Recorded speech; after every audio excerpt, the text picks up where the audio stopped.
Hello everyone, welcome to all of you. आप सभी का दी सिविल पॉइंट पे स्वागत है। मैं पीयूष परासर आप सभी का स्वागत करता हूं। आशा करता हूं सभी लोग अच्छे से होंगे और सभी का तैयारी अपने रेस्पेक्टिव एग्जामिनेशंस के लिए काफी अच्छे तरीके से चल रही होगी।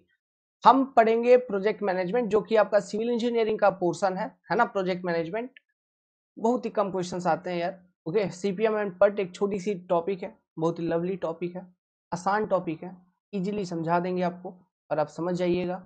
जितना बताएंगे उन्हीं में से क्वेश्चन आएगा 110%, उससे बाहर जाएगा नहीं, है ना, क्योंकि वो टॉपिक ही अपने आप में बहुत छोटी है। वेल, तो क्लास को स्टार्ट करने से पहले मैं आप सभी से एक इंपॉर्टेंट इंफॉर्मेशन शेयर करना चाहता हूं। अगर आप प्रिपेयर कर रहे हैं principal grade 1 and grade 2 vacancies के लिए, तो आप जान रहे होंगे कि इसका एग्जाम डेट नोटिफाई हो चुका है। 10 सितंबर को इसका एग्जामिनेशन शेड्यूल कर दी गई है ना, 10 सितंबर।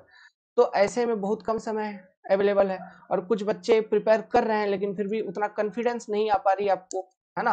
तो आपको कुछ मटेरियल चाहिए, रिसोर्सेस चाहिए, तो आप करेक्ट जगह पे हैं। 60 डेज का एक क्रैश कोर्स हम लोगों ने लॉन्च किया है। 60 डे का कंप्लीट प्रिपरेशन प्रोग्राम, जिसको हम कहते हैं क्रैश कोर्स, जिसमें आपको effective and pin pointed content ही दी जाएगी जो कि आपको पढ़नी है, ना ज्यादा ना कम। बस ये चीज है, एकदम क्रैश कोर्स, सटीक टू सटीक, है ना। समझ रहे बात को। तो ये क्रैश कोर्स का डिटेल अगर आपको चाहिए तो यहाँ दिए गए संपर्क नंबर पे कांटेक्ट करिए। यहाँ देखिए 2 कांटेक्ट नंबर दिया गया है, आप इन पे कांटेक्ट करिए, वो आपसे सारा सारा डिटेल शेयर कर देंगे।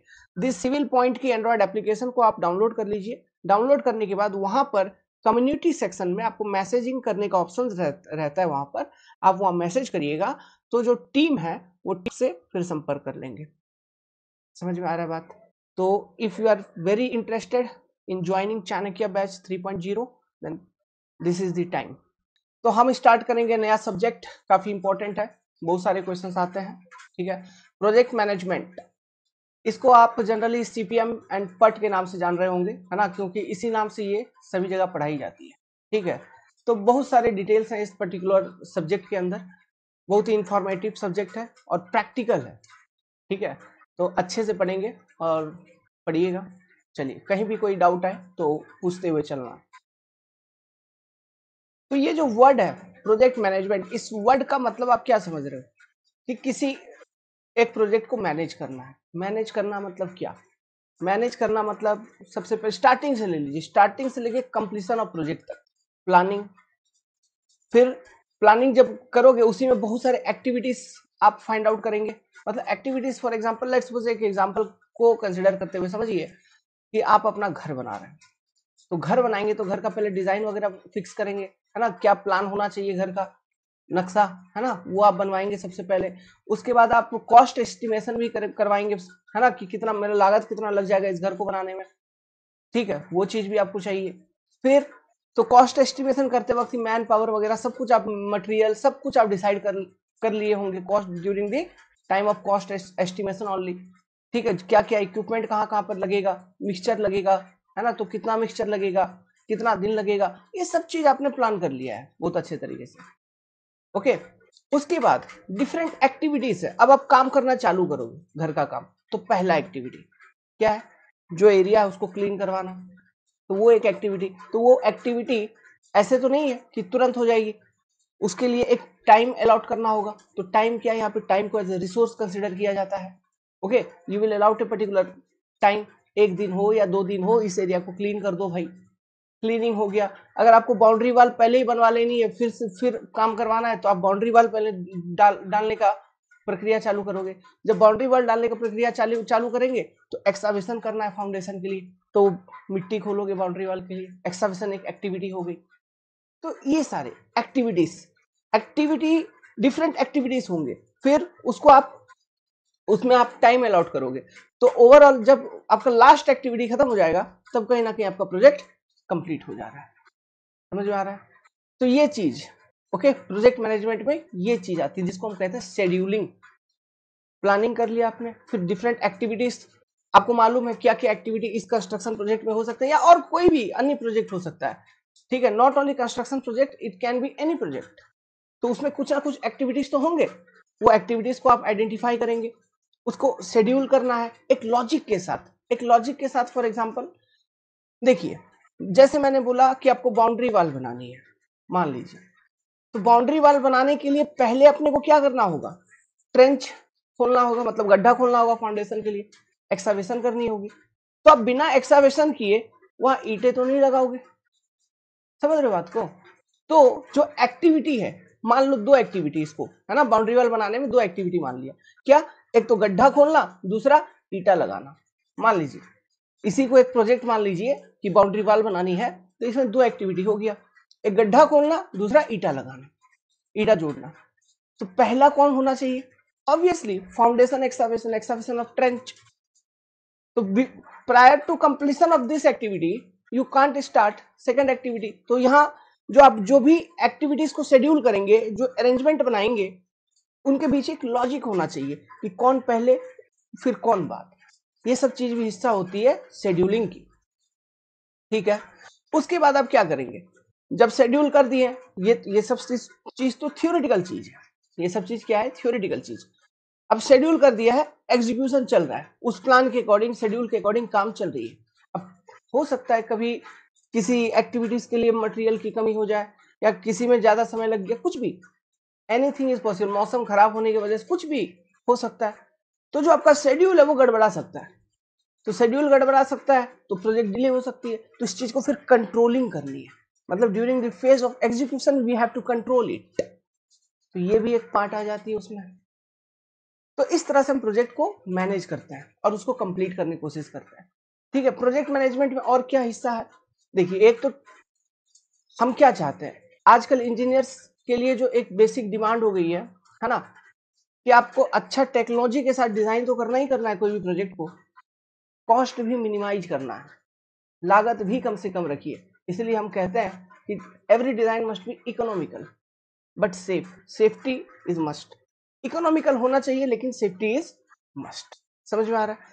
तो जो टाइम मैनेजमेंट है, ठीक है, वो करना बहुत जरूरी है, क्योंकि आप लंबे समय तक कंस्ट्रक्शन एक्टिविटी करते रहोगे तो उतना रिसोर्स लगता रहेगा आपको, मैन पावर लगते रहेंगे आपको, तो क्या होगा, कॉस्ट ऑफ कंस्ट्रक्शन बढ़ते ही वो चलेगा। तो टाइम मैनेजमेंट भी बहुत इंपॉर्टेंट है। तो ये सब चीजें हम सीखने जा रहे हैं प्रोजेक्ट मैनेजमेंट के अंदर।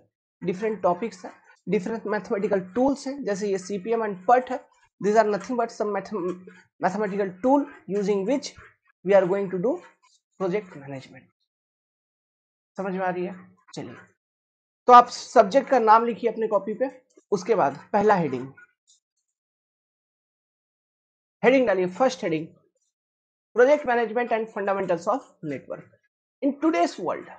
आज के टाइम, आज की दुनिया में engineers expected not only to provide innovative technical solution but also to do financial analysis of the project। ये चीज भी हमें करना है, ठीक है। तो हम जब प्लानिंग वगैरह के टाइम पे जो एक्टिविटी वगैरह किसी एक प्रोजेक्ट का डिसाइड करेंगे, है ना, एक्टिविटीज वगैरह जो हम डिसाइड करेंगे, वहीं से हम ये उसका फाइनेंशियल एनालिसिस कर लेंगे, ठीक है। तो ये पहला पॉइंट। इसी को कंटिन्यू करते हुए लिखिए, every project has specified task. देखिए, पढ़िए, बहुत मजा आएगा, वो सिंपल प्यारा सा सब्जेक्ट है ना, बहुत मजा आएगा। Every project has specified task to complete in specified time. ये जो टास्क है इसी को हम बोलते हैं एक्टिविटी, है ना। एक प्रोजेक्ट में बहुत सारे एक्टिविटीज हो सकते हैं, तो ये डिफरेंट एक्टिविटीज को जब एक साथ हम क्लब करते हैं तो वो एक सर्टेन ड्यूरेशन कंज्यूम करते हैं, वही हो जाता है प्रोजेक्ट कंप्लीशन ड्यूरेशन, ठीक है। वो हम कैलकुलेट करेंगे नेटवर्क डायग्राम के माध्यम से, उन्हीं सब चीजों को हमको कैलकुलेट करना होता है, वही सब क्वेश्चन आता है। लेकिन उससे पहले बैकग्राउंड समझनी होगी, वो बहुत जरूरी चीज है। तो ये जो एक्टिविटी है, आप समझिए, एक्टिविटी मतलब कोई काम हो रहा है, कोई काम हो रहा है। जैसे खुदाई चल रही है तो एक्टिविटी है, वो चल रही है।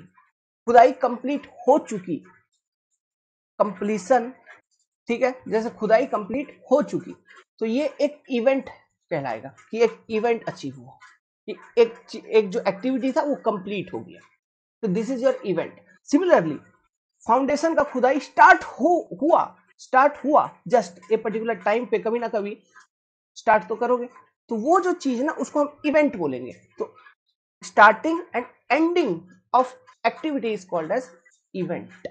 और एक्टिविटी मतलब जो भी पर्टिकुलर काम है वो हो रही है, वो प्रोग्रेस में है, उस चीज को हम कहते हैं एक्टिविटी। इस चीज में कंफ्यूजन नहीं रखिएगा, ठीक है, क्योंकि ये चीज एग्जाम में पूछे जाते हैं। सेंटेंस बना के आपको अलग अलग सेंटेंस दे देंगे, बोलेंगे excavation completed, excavation started, wall construction completed, wall construction is in progress, which one of the following is the example of an activity? Wall construction is in progress, क्योंकि starting and completion of activity is called as event। समझ गया? लिखिए ऐसे, every project has specified task to complete in specified time।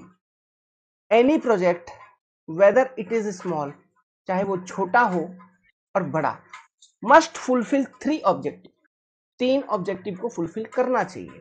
कौन कौन से? It must be completed in minimum time, time management बोला था कि अरे जितना लंबा समय तक कंस्ट्रक्शन एक्टिविटी करते रहोगे उतना कॉस्ट बढ़ेगा आपका, सिंपल सी बात है ना। तो it must be completed in minimum time, ये चीज हमको ध्यान रखना पड़ता है। It must be completed in minimum capital investment, economy होना चाहिए, इकोनॉमी अचीव होना चाहिए, कम से कम लागत में आप उस प्रोजेक्ट को कंप्लीट करिए, तभी आप एक अच्छे इंजीनियर है, नहीं तो यार क्या मतलब, समझ रहे हो?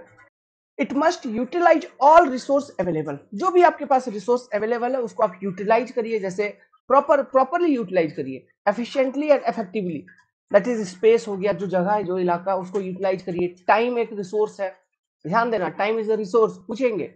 मटेरियल्स हो गए वो रिसोर्स है, मैन पावर हो गए, मशीनरी एक्सेट्रा, है ना, इनको इफेक्टिवली आप यूज करिए, तब जाके आप इन सब चीजों को अचीव कर पाएंगे। क्या? मिनिमम टाइम में प्रोजेक्ट को कंप्लीट कर पा रहे होंगे, मिनिमम कैपिटल इन्वेस्टमेंट में प्रोजेक्ट को कंप्लीट कर पा रहे होंगे, जो कि बहुत ही जरूरी बात है। समझ में आ रही है बात? लिखिए यहां तक। अब आगे लिखिए, आगे लिखिए, ये लाइन लिखिए, ये सेंटेंस लिखिए, पहला वाला देखिए, total cost of project consist of material cost and construction cost. जो प्रोजेक्ट का बेसिकली अगर एक जनरल फॉर्म में देखेंगे तो जो टोटल कॉस्ट होती है वो उसकी मटेरियल, मतलब उस प्रोजेक्ट में क्या क्या मटेरियल लगना है, और कंस्ट्रक्शन के दौरान जो आपका एक्सपेंसेस होते हैं, दोनों को मिला के प्रोजेक्ट कॉस्ट बनती है। तो इनमें से अब देखिए, पहले 3 पॉइंट है यहाँ पे लिखा हुआ हूं, पहला, दूसरा, तीसरा, ठीक है। वो आपका मेन सेंटेंस हो गया कि total cost of project consist of what, it consist of material cost and construction cost, ठीक है। तो देखिए, जैसे आपका कॉस्ट मिनिमाइजेशन एक इंपॉर्टेंट मुद्दा था यहाँ पे, है ना, तो आप कॉस्ट को, एक मिनट, कॉस्ट को कैसे मिनिमाइज करेंगे? मटेरियल के कॉस्ट को आप मिनिमाइज कर सकते हैं, तो मटेरियल के कॉस्ट को मिनिमाइज करने का तरीका क्या? जो डिजाइन आप किए हैं, तो डिजाइन में जो भी मटेरियल का स्ट्रेंथ वगैरह आपने डिसाइड कर रखा है, अब हो सकता है कि अगर जरूरत पड़े तो डिजाइन चेंज कर दीजिए, ठीक है। तो हो सकता है कुछ मटेरियल कॉस्ट सेविंग हो जाए, है ना। मतलब डिजाइन चेंज करना मतलब ऐसा नहीं है कि ग्रेड, जो फॉर एग्जांपल अगर कंक्रीट का बात करो तो ग्रेड ऑफ कंक्रीट वगैरह चेंज कर दो, अरे नहीं, डिजाइन चेंज करना, फॉर एग्जांपल कहीं सिंगली रिइंफोर्स्ड बीम डाले, लेट्स सपोज घर बना रहे हैं, कहीं सिंगली रिइंफोर्स्ड डाल दिया, यार सिंगली रिइंफोर्स्ड आपको मालूम है उसका क्रॉस सेक्शन साइज बड़ा होता है, हम वहां पे डबली रिइंफोर्स्ड डाल सकते थे या फ्लैंज सेक्शन डाल सकते थे, तो इफेक्टिव होता ना। रेक्टेंगुलर आपने डाल दिया, फ्लैंज डाल दीजिए, तो मटेरियल का कट ऑफ हो जाएगा ना भाई। तो डिजाइन चेंज करना, इस चीज को बोल रहे हैं, समझ में आ रहा है? ओके, तो in order to minimise the material cost, change the design, design आप चेंज कर सकते हैं, या फिर किसी किसी केसेस में ऐसे करते हैं कि अनसीजनल टाइम पे, है ना, मान लीजिए अब ये सीजन में हम कंस्ट्रक्शन एक्टिविटीज करेंगे तो इस समय हो सकता है मटेरियल कॉस्ट ज्यादा हो, तब जब मटेरियल की दाम कमी हुई है, कम है, उसी समय हम खरीद के रख लेंगे कहीं स्टोरेज में, तो उसके बाद फिर मैं बाद में यूज करूंगा, ये भी आप कर सकते हैं, ये पहला चीज, ठीक है। But in case of construction cost, लेकिन जो कंस्ट्रक्शन कॉस्ट है इसमें क्या क्या होता है, कौन से कंस्ट्रक्शन कॉस्ट के अंदर क्या आते हैं, जैसे मैन पावर, इक्विपमेंट्स का भाड़ा हो गया, है ना, या परचेज करना पड़ता है इक्विपमेंट्स, जैसे कि फॉर एग्जांपल एक्सावेटर, बड़े बड़े प्रोजेक्ट में आप देखेंगे एक्सावेटर हो गया, या फिर जैसे टनल वगैरह बना रहे हो तो टीबीएम टनल बोरिंग मशीन का एक एक दिन का भाड़ा 10-10 लाख रुपया होता है, समझ रहे हैं? अरे वो तो छोड़ दो, एक जेसीबी का भाड़ा एक एक दिन का 1400-1500 रुपया होता है, एक दिन का तो छोड़ दीजिए, घंटा 1400-1500 पे काम करता है, तो बहुत सारा कॉस्ट उसमें कुछ किसी भी एक प्रोजेक्ट में लग रही होती है। तो इन सब चीजों को मैनेज करना है, कंस्ट्रक्शन कॉस्ट के अंदर इन सब चीजों को मैनेज करना है, तो इसके लिए हमें क्या चाहिए, इसके लिए हमें एक प्रॉपर टूल चाहिए, एक प्रॉपर मैथमेटिकल टूल, ताकि मैं जो डिफरेंट एक्टिविटीज है उसको एक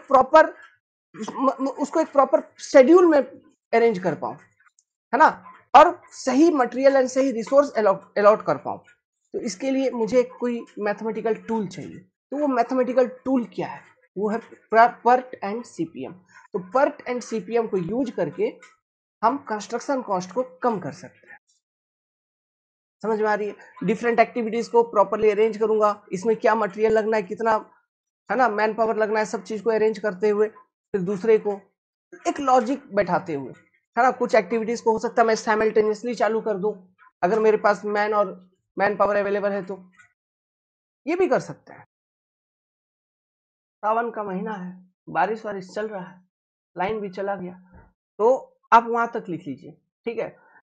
वीडियो को थोड़ा बैक करिएगा, लिख लीजिएगा, समझ रहे हैं ना बात को। कुछ मैथमेटिकल टूल चाहिए जैसे पर्ट एंड सीपीएम, जिसको यूज करके हम कंस्ट्रक्शन कॉस्ट को कम करेंगे। Is it clear? इसके आगे कंटिन्यू करते हैं, लाइन को आने दीजिए। लिखिए लिखिए, लाइन अब कब आएगा नहीं आएगा, है ना। 15-20 मिनट में इंतजार कर चुका हूं और हमारे पास भी समय की कमी है यार। Stages in project management. देखिए जैसे कि मैंने बोला, पहला स्टेज आपका प्लानिंग, फिर प्लानिंग के बाद आप शेड्यूलिंग करोगे, शेड्यूलिंग के बाद कंट्रोलिंग, ठीक है। लिखिए प्लानिंग क्या होता है। Planning, it is the most important aspect of project management which deals with defining the objective of project. Project क्या है, उसका पर्पज क्या है, इन सब चीजों को डिफाइन करना, objective of project, and main चीज identification of resource required for completion of project. आपसे पूछेंगे, okay, when is the identification, at which stage of project management identification of resource required for completion of project is done? Planning stage, ये पूछेंगे, है ना। Next लिखिए scheduling.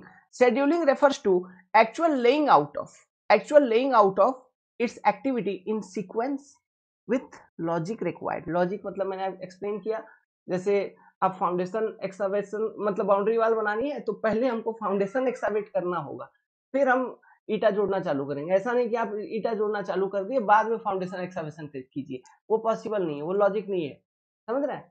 Okay, ये चीज है। तो एक सीक्वेंस में एक्टिविटी को अरेंज करना with logic required for construction of project, इसको हम बोलते हैं scheduling. It also deals with, scheduling phase में क्या, it also deals with allocation of resources. देखिए आइडेंटिफिकेशन ऑफ रिसोर्स प्लानिंग में, allocation of resource scheduling phase में, two different activity involve in construction of project. Is it clear to you all? Note it down,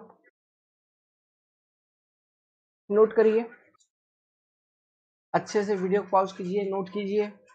copy बनाना बहुत जरूरी है। देखिए copy बनाएंगे तो लिखते हुए पढ़ते हुए, है ना, तो एक हाथ में मतलब दिमाग में रहती है कि कहाँ कॉपी में मैंने क्या लिखा हुआ है। ओके, कंट्रोलिंग, तीसरा पॉइंट क्या है, controlling.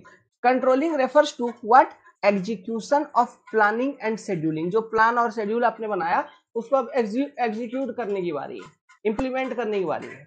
It also deal with rescheduling. Rescheduling जैसे कि मतलब कुछ मौसम में चेंज हो गई, कुछ गड़बड़ी हो गई, है ना, कोई काम कोई एक्टिविटी नहीं हो पाया जिस कारण से ओवरऑल प्रोजेक्ट इफेक्ट हो गया, तो अब फिर से उसको रीशेड्यूल करना है। तो वो सब कब करेंगे आप, कंट्रोलिंग के फेज, कंट्रोलिंग स्टेज में ही आप रीशेड्यूलिंग भी करेंगे। Rescheduling of activity in case the schedule target is not achieved, जैसा कि मैंने आपको समझा रखा, सेम वही चीज लिख दिया। Easy, simple, very basic, very basic. Next heading डालिए, technique of project management. Project management की टेक्निक, न्यू हेडिंग है आपका, नेक्स्ट हेडिंग, है ना, टेक्निक्स ऑफ प्रोजेक्ट मैनेजमेंट। देखिए पहला बार चार्ट, फिर बार चार्ट के डिमेरिट्स को ही एलिमिनेट करते हुए एक न्यू टाइप ऑफ चार्ट हमने बनाया, माइलस्टोन चार्ट। इसमें फिर कुछ डिमेरिट होंगे, इस डिमेरिट को एलिमिनेट करते हुए हमने एक नया टाइप ऑफ चार्ट बनाया जिसको हम बोलते हैं लिंक्ड बार चार्ट। फिर उसके बाद ये चौथा वाला तो अलग ही कॉन्सेप्ट है, वर्क ब्रेकडाउन स्ट्रक्चर। ये तो बड़े बड़े प्रोजेक्ट के लिए यूज किया जाता है ना, जो जिसमें बहुत सारे एक्टिविटीज वगैरह है, बहुत डिटेलिंग के साथ आपको प्रोजेक्ट मैनेजमेंट करना है, तो वहां के लिए हम फिर वर्क ब्रेकडाउन स्ट्रक्चर्स का यूज करते हैं। फिर पांचवा जो मैथमेटिकल टूल आपके पास, नेटवर्क डायग्राम। तो सबसे ज्यादा जो हम इस सब्जेक्ट के अंदर पढ़ने वाले हैं वो 5th नंबर टूल के ऊपर पढ़ेंगे, नेटवर्क डायग्राम्स, ठीक है, ये चीज।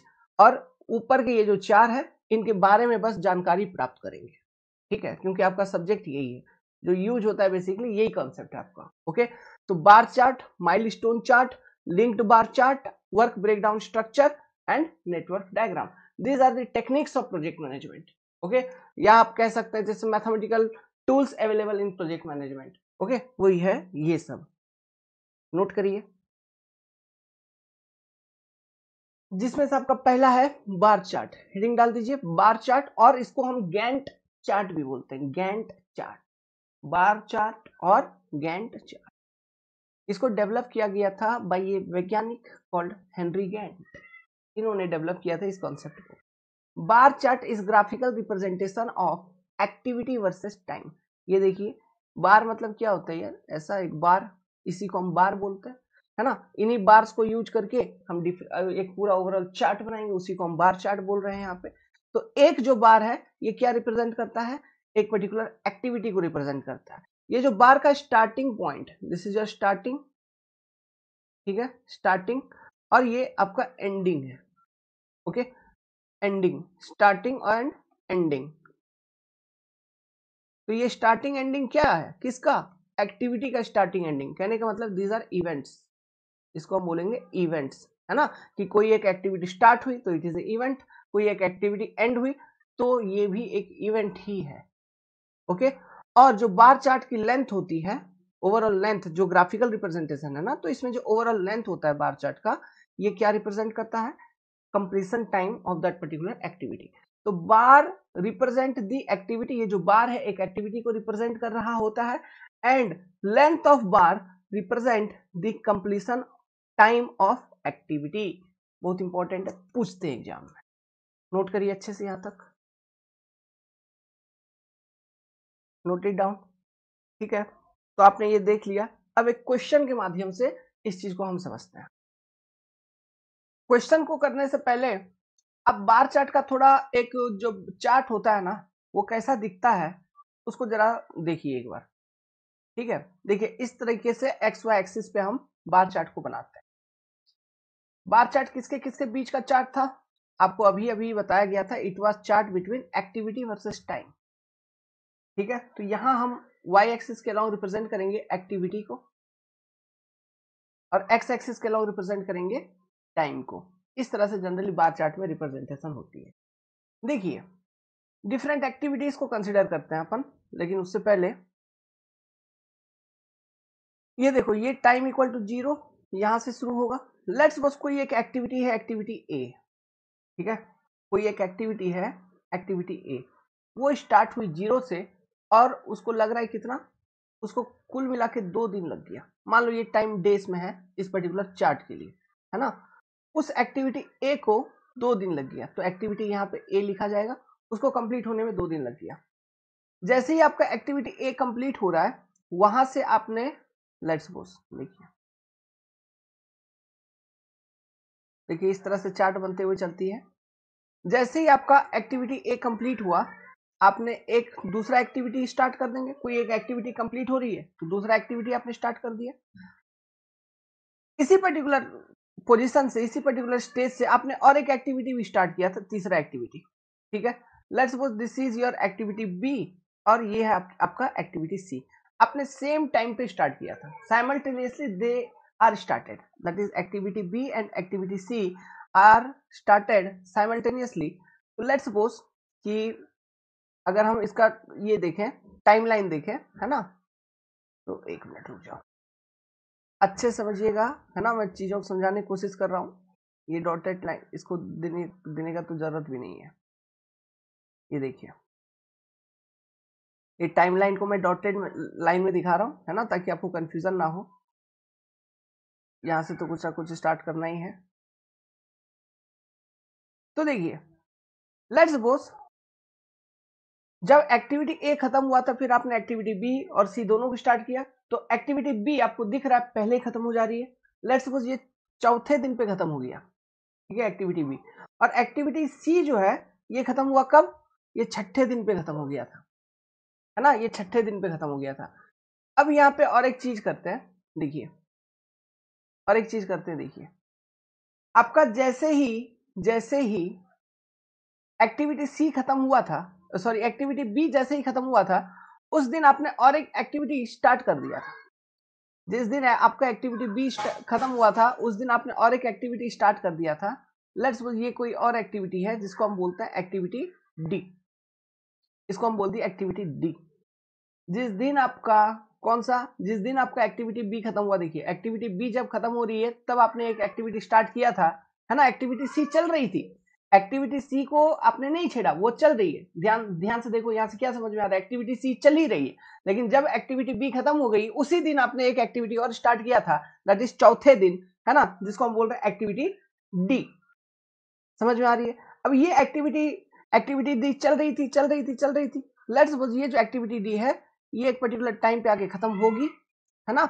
तो वो कब खत्म हुई तो उसका टाइम डिसाइड करेंगे यार अभी, है ना। कुछ भी टाइम डिसाइड कर लेंगे। ये छठा दिन मतलब 6 से ज्यादा कुछ, ये मान लो 8वें दिन खत्म हो रही है, ये एक्टिविटी 8वें दिन खत्म हो रही है, 8th डे पे खत्म हो रही है। तो जैसे ही आपका एक्टिविटी डी खत्म हुआ आपने और एक एक्टिविटी स्टार्ट कर दिया। ओके, लेट्स सपोज वो एक्टिविटी अपने यहां से स्टार्ट कर दिया। ओके, और ये खत्म हो रही है आपकी 10वें दिन, मान के चलिए 10वें दिन, 10th डे पे ये पर्टिकुलर एक्टिविटी जो है आपका खत्म हो जा रहा है।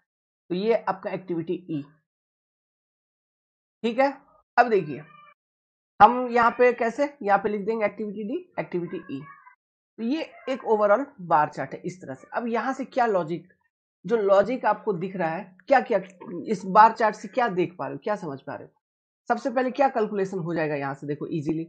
सबसे पहले तो ये देखो हर एक एक्टिविटी का अपना टाइम, कितना टाइम किस एक्टिविटी को चाहिए वो कैलकुलेट हो जा रहा है। जैसे एक्टिविटी ए को स्टार्ट हुआ 0 पे और कंप्लीट हो रहा है 2 दिन पे, तो एक्टिविटी ए के लिए कितना टाइम चाहिए था।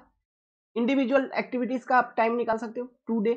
एक्टिविटी बी दूसरे दिन स्टार्ट हुआ चौथे दिन खत्म हो रहा है, तो ये भी 2 ही दिन ले रहा है ना यार, है ना। एक्टिविटी सी दूसरे दिन स्टार्ट हुआ छठे दिन खत्म हो रहा है, तो 4 दिन ले रहा है भाई, है ना, 4 दिन ले रहा है। एक्टिविटी डी देखो चौथे दिन स्टार्ट हुआ 8वें दिन खत्म हो रहा है, तो एक्टिविटी डी भी 4 दिन ले रहा है, 4 डे। एक्टिविटी ई को देखो, एक्टिविटी ई 8वें दिन शुरू हुआ और 10वें दिन खत्म हो गया, मतलब ये 2 दिन ले रहा है, 2 डे। इस तरह से इंडिविजुअल एक्टिविटी टाइम आप निकाल सकते हो, उसका मतलब उसका कंप्लीशन का टाइम निकाल सकते हैं कि ये एक्टिविटी कब खत्म हो रही है, ये चीज। प्लस यहाँ पे जो लॉजिक दिखा, लॉजिक आपको दिया गया, देखिए लॉजिक क्या दिया गया कि एक्टिविटी ए खत्म होने के बाद ही एक्टिविटी बी और सी चालू हो सकता है। प्लस एक लॉजिक यहाँ पे और भी दिख रहा है कि एक्टिविटी बी और सी को आप साथ में भी चालू कर सकते हैं। इसलिए देखिए एक्टिविटी ए जैसे ही खत्म हुआ तो साइमल्टेनियसली आपने उसी दिन एक्टिविटी बी और सी को चालू कर दिया। फिर आपको, आपके पास लॉजिक था कि एक्टिविटी बी खत्म होने के बाद ही एक्टिविटी डी कहीं ना कहीं चालू हो सकता है ना। तो एक्टिविटी बी जैसे ही खत्म हुआ उसके बाद एक्टिविटी डी आपने चालू कर दिया।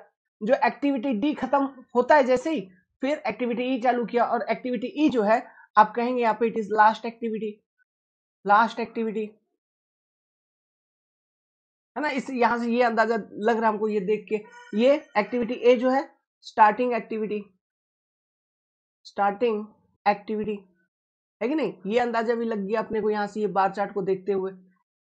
समझ रहे हैं बात को, चीजों को। ओके, जैसे यहाँ पे फिर B and C, activity B and C. Okay, ये इस तरह के एक्टिविटी थे which can be started simultaneously, which can be started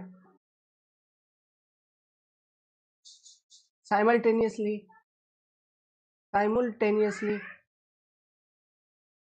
is it clear to you all. ये है लॉजिक्स। अब यहाँ पे मुझे ये बताओ, ये प्रोजेक्ट कंप्लीशन ड्यूरेशन कितना है, प्रोजेक्ट कंप्लीशन ड्यूरेशन कितना है, कितने टाइम में ये प्रोजेक्ट कंप्लीट हुआ। तो लास्ट एक्टिविटी जब खत्म हो गया तो 10 डेज, है ना। कंप्लीशन ड्यूरेशन, अगर मैं प्रोजेक्ट कंप्लीशन ड्यूरेशन यहाँ पे निकालूं तो आप बोलोगे sir it is 10 days. Okay, this is what, ये जो 10 आ रही है यहाँ पे सीधा project completion duration, project completion duration. समझ रहे बार चार्ट को। इस तरह से एक बार चार्ट बनाई जाती है किसी भी एक प्रोजेक्ट के लिए, ठीक है। तो इसको एक एग्जाम्पल मेंशन करते हुए, है ना, कॉपी में नोट डाउन करिए, नोट डाउन करिए। नोट डाउन नहीं किया है तो यहाँ भी देख के कम से कम नोट डाउन करो, है ना। ये तो आपको नोट्स भी अवेलेबल हो जाएगा, ठीक है। जितना मैं यहाँ आपको बता रहा हूँ, पढ़ा रहा हूँ, ये सारा आपको पीडीएफ फॉर्म में अवेलेबल हो जाएगा, लेकिन कॉपी साथ में बनाते चलिए तो ज्यादा अच्छा है ना। वीडियो पॉज करके नोट डाउन करिए। आगे लिखिए, एक क्वेश्चन आ रखा था बार चार्ट से यूपीएससी में, कन्वेंशनल क्वेश्चन। इस क्वेश्चन को और एक बार सॉल्व कर लेते हैं तो आपको लॉजिक का भी आइडिया लग जाएगा, है ना। बार चार्ट एकदम क्लियर हो जाएगा आपको पूरा पूरा, कभी कोई कंफ्यूजन जिंदगी में रहेगी नहीं, और बहुत सारा आइडिया भी लगेगा। देखिए, प्रोजेक्ट मैनेजमेंट के कुछ बेसिक्स आइडिया भी आपको लग जाएंगे। The activity breakdown is given in the table for a construction project। किसी एक कंस्ट्रक्शन प्रोजेक्ट के लिए एक्टिविटी और उस एक्टिविटी को कंप्लीट होने में कितना समय लगना है, क्या टाइम लगना है, वो आपको यहाँ पे दिया हुआ है। जैसे यहाँ पे टोटल 7 एक्टिविटी है, एक्टिविटी 1 2 3 4 5 6 7, आपको ये दिख रहा है। टाइम इन वीक्स, मतलब हर एक एक्टिविटी का अपना कंप्लीशन टाइम कितना है। जैसे एक्टिविटी 1 को 1 सप्ताह लग रहा है, एक्टिविटी 2 को 2 सप्ताह लग रहा है, 3 को 4 सप्ताह लग रहा है, 4 को 3 सप्ताह, ऐसे, है ना। कौन सा एक्टिविटी कितना टाइम में अपने आप में वो कंप्लीट होगा वो दे रखा है, मतलब ये अपना उस एक्टिविटी का अपना कंप्लीशन टाइम दे रखा है, ध्यान से, है ना। अब देखिए यहाँ पे ये लॉजिक आपको दे रखे हैं, 1 2 3 4 5, 5 लॉजिक दे रखे हैं। पहला logic, activity 2 and 3 can done concurrently, मतलब दो एक्टिविटी 2 और 3 को आप साथ में स्टार्ट कर सकते हैं, साथ में कर सकते हैं। And both must follow activity 1। Must follow activity 1 मतलब, मस्ट फॉलो एक्टिविटी 1 कहने का मतलब है, क्या मतलब है मस्ट फॉलो। देखो, एक्टिविटी 1 को फॉलो कर रहे हो, आप किसी को फॉलो कर रहे हो, मतलब कोई चीज आगे आगे आपके चल रहे और आप फॉलो कर रहे हो, मतलब आप पीछे हो, यही बात है ना। तो ये आगे है, तो एक्टिविटी 1 को ये लोग फॉलो कर रहे हैं, मतलब एक्टिविटी 1 जब खत्म हो जाएगा तब ये चालू होगा। मतलब ये फॉलो शब्द का यहाँ पे क्या मतलब है कि एक्टिविटी 1 के होने के बाद आप एक्टिविटी 2 एंड 3 को चालू कर सकते हैं। यही है ना, समझ रहे हो। ये यहाँ पे वर्डिंग का ही गेम होता है ना। ये वर्डिंग के ही गेम होते हैं, इसलिए क्वेश्चन थोड़ा सा फंसने लगते हैं, सॉल्व नहीं हो पाते हैं। तो इसलिए मैं आपको यहाँ पे चीजों को बता रहा हूँ। आप इन जो वर्ड्स हैं, वर्ड वगैरह सब कुछ, सेंटेंस अंग्रेजी में जो लिखी जाती हैं उसको अच्छे से समझते हुए चलिए, ताकि आपको कोई कंफ्यूजन ना हो।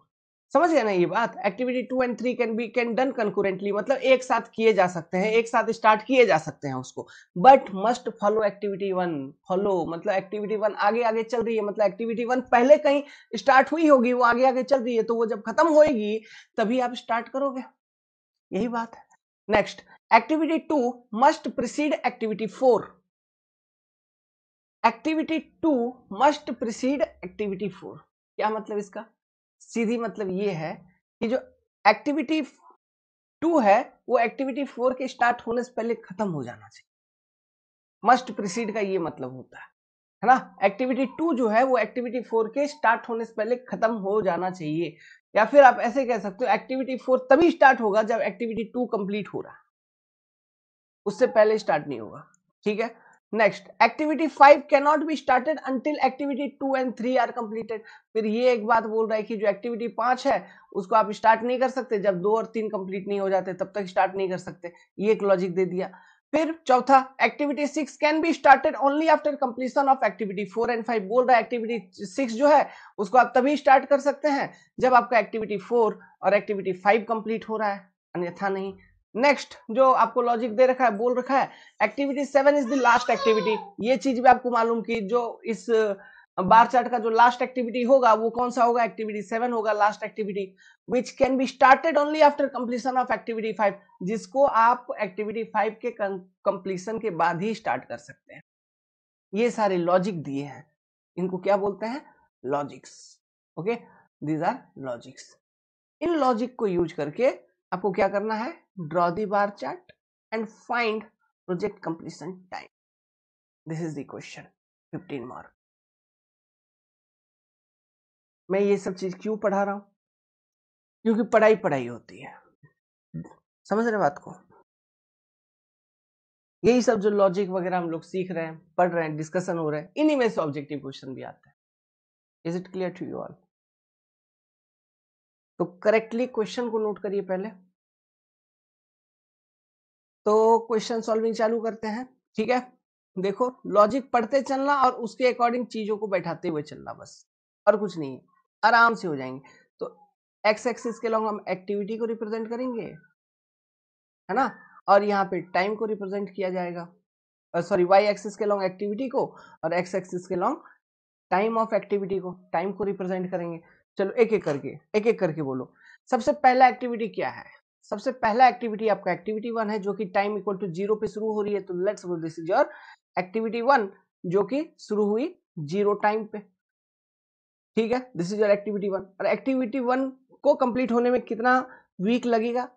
आपको क्वेश्चन में दे रखा है एक सप्ताह में कंप्लीट हो जा रही है, तो ये 1 एक सप्ताह में ये एक्टिविटी 1 कंप्लीट हो गया। आपका जैसे ही एक्टिविटी 1 कंप्लीट हो रहा है, तो अब आप क्या कर सकते हो? You can start what? क्या बोला है? सेकेंड लॉजिक ही था। क्या लॉजिक था? Activity 2 and 3 can done concurrently. आप इसको एक्टिविटी 2 और एक्टिविटी 3 को एक साथ कर सकते हैं, बट मस्ट फॉलो एक्टिविटी 1। कहने का मतलब एक्टिविटी 1 के हो जाने के बाद ही आप एक्टिविटी 2 एंड 3 को करेंगे। तो एक्टिविटी 1 खत्म हो चुकी है, तो मैं एक काम करता हूं, कंकरेंटली जब हम कर ही सकते हैं तो एक्टिविटी 2 और एक्टिविटी 3 दोनों को एक साथ स्टार्ट कर देता हूं। ठीक है, अब एक साथ स्टार्ट तो कर दूंगा, लेकिन अब ध्यान दो, जो कंप्लीशन टाइम है वो किसका ज्यादा है? एक्टिविटी 2 का ना एक्टिविटी 3 का? एक्टिविटी 3 4 सप्ताह ले रही है, तो एक्टिविटी 2 2 ही सप्ताह ले रही है। तो जो बार बनेगा, मान लीजिए ये एक्टिविटी 2 का बना, तो एक्टिविटी 3 का इसका डबल बनेगा। समझिए बात को, इसका डबल बनेगा। तो जैसे कि आपने किसको स्टार्ट किया? ये एक्टिविटी 2, तो एक्टिविटी 2 को कितना टाइम लगेगा? उसमें लिखा हुआ था एक्टिविटी 2 को 2 सप्ताह लगनी है। तो पहले सप्ताह के बाद आपने स्टार्ट किया, तो ये 2 यहाँ पे ऐड करोगे तो ये कितना आ जाएगा? ये वैल्यू यहाँ पे 3। समझ में आ रहा है? फिर उसी तरह से ये एक्टिविटी 3 आपने स्टार्ट किया था, है ना? तो एक्टिविटी 3 जो स्टार्ट किया था, ये कंप्लीट होने में कितना टाइम लगा देगा? फिर यहाँ से पहले से ये यहाँ पे क्या टाइमलाइन होगी? 5, क्योंकि एक्टिविटी 3 को कंप्लीट होने में 4 सप्ताह चाहिए। तो एक पहले सप्ताह के बाद, पहले सप्ताह के एंडिंग पे स्टार्ट हुई, फिर वहां से 4 सप्ताह, तो ये 5वें सप्ताह में खत्म हो रही है ये चीज। तो यही चीज है ना? तो कंकरेंटली आप कर सकते हैं। तो एक साथ हमने स्टार्ट कर दिया, और ये एक्टिविटी 1 के खत्म होने के बाद स्टार्ट कर सकते हैं, तो उसके खत्म होने के बाद मैंने स्टार्ट किया है। Is it clear? ठीक, अब ये 2 और 3 का तो बात हो गया। अब क्या? अब कौन सा एक्टिविटी? देखिए, एक्टिविटी कहीं ना कहीं सीरियल नंबर के अकॉर्डिंग अगर देखेंगे तो चौथा वाला एक्टिविटी शुरू होना चाहिए। तो चौथा एक्टिविटी जो शुरू होगा वो कहां कब से शुरू होगा? तो लॉजिक क्वेश्चन में आपको पहले ही दे रखा था कि चौथा एक्टिविटी तभी होगा जब एक्टिविटी 2 खत्म हो चुका है। तो एक्टिविटी 2 तो खत्म हो गया, है ना? कब? तीसरे सप्ताह में। तो इसी वक्त हम चौथा एक्टिविटी को भी स्टार्ट कर चुके होंगे। समझ में आ रही है ना? इसी समय पे हम चौथे एक्टिविटी को भी स्टार्ट कर चुके होंगे। तो I have started this activity 4, और ये एक्टिविटी 4 को कंप्लीट होने में कितना सप्ताह लग रहा है? 3 सप्ताह, है ना? तो 3, तो यहाँ पे क्या टाइम आपको दिखा रहा होगा? 6। एक्टिविटी 4 कब कंप्लीट हो रही है? ये सॉरी, सही है, 3 सप्ताह ना। तो एक्टिविटी 4 कितने टाइम पे कंप्लीट होगी? 3 + 3 6th वीक, ये छठा वीक होगा, तब ये समाप्त होगा। इसके बाद देखो एक्टिविटी 5। तो एक्टिविटी 5 का स्टार्टिंग का क्या जानकारी दे रखा है? एक्टिविटी 5 का स्टार्टिंग का जानकारी ये दे रखा था, activity 5 can not be started until activity 2 and 3 completed. ये चीज आपको, बस ये लॉजिक था कि एक्टिविटी 5 को आप तब तक स्टार्ट नहीं कर सकते थे जब तक एक्टिविटी 2 और 3 कंप्लीट नहीं हो जाता। तो एक्टिविटी 2 तीसरे सप्ताह में कंप्लीट हो गया, एक्टिविटी 3 5वें सप्ताह में कंप्लीट हो गया, है ना? तो क्या मैं 5वें सप्ताह में एक्टिविटी 5 को स्टार्ट कर रहा हूं? यहाँ से मैंने एक्टिविटी 5 को स्टार्ट कर दिया, और एक्टिविटी 5 को कंप्लीट होने में कितना चाहिए? 1 सप्ताह। तो एक्टिविटी 5 छोटा एक्टिविटी है ना? This is your activity 5। समझ में आ रही बात? ठीक है, अब देखिए, अब इसके आगे क्या लिखा है एक्टिविटी 6 के बारे में। Activity 6 can be started only after completion of activity 4 and 5। अब देखिए, छठे सप्ताह में एक्टिविटी 4 एंड 5 दोनों कंप्लीट हो गए, तो यहाँ से मैं एक्टिविटी 6 स्टार्ट कर दिया, और 6 को कंप्लीट होने में कितना? 2 सप्ताह। तो ये दिखा दिया मैंने 6, ठीक है, और इसको कंप्लीट होने में 2 सप्ताह चाहिए। तो 2 सप्ताह चाहिए, तो ये छठे सप्ताह में स्टार्ट हुआ, 6 + 2 8 सप्ताह में, 8वें सप्ताह में आपका एक्टिविटी 6 कंप्लीट हो रहा है। देखिए, लॉजिक बैठाते हुए चलिए, लॉजिक बैठ रहा है कि नहीं, है ना? 8वें सप्ताह में एक्टिविटी 6 खत्म हो गया। उसके बाद क्या लिखा है आपका? लास्ट एक्टिविटी आपका एक्टिविटी 7, मतलब एक्टिविटी 7 सबसे लास्ट में खत्म हो रही है, ये बात क्लियर है ना? लेकिन उसके बारे में क्या लिखा था?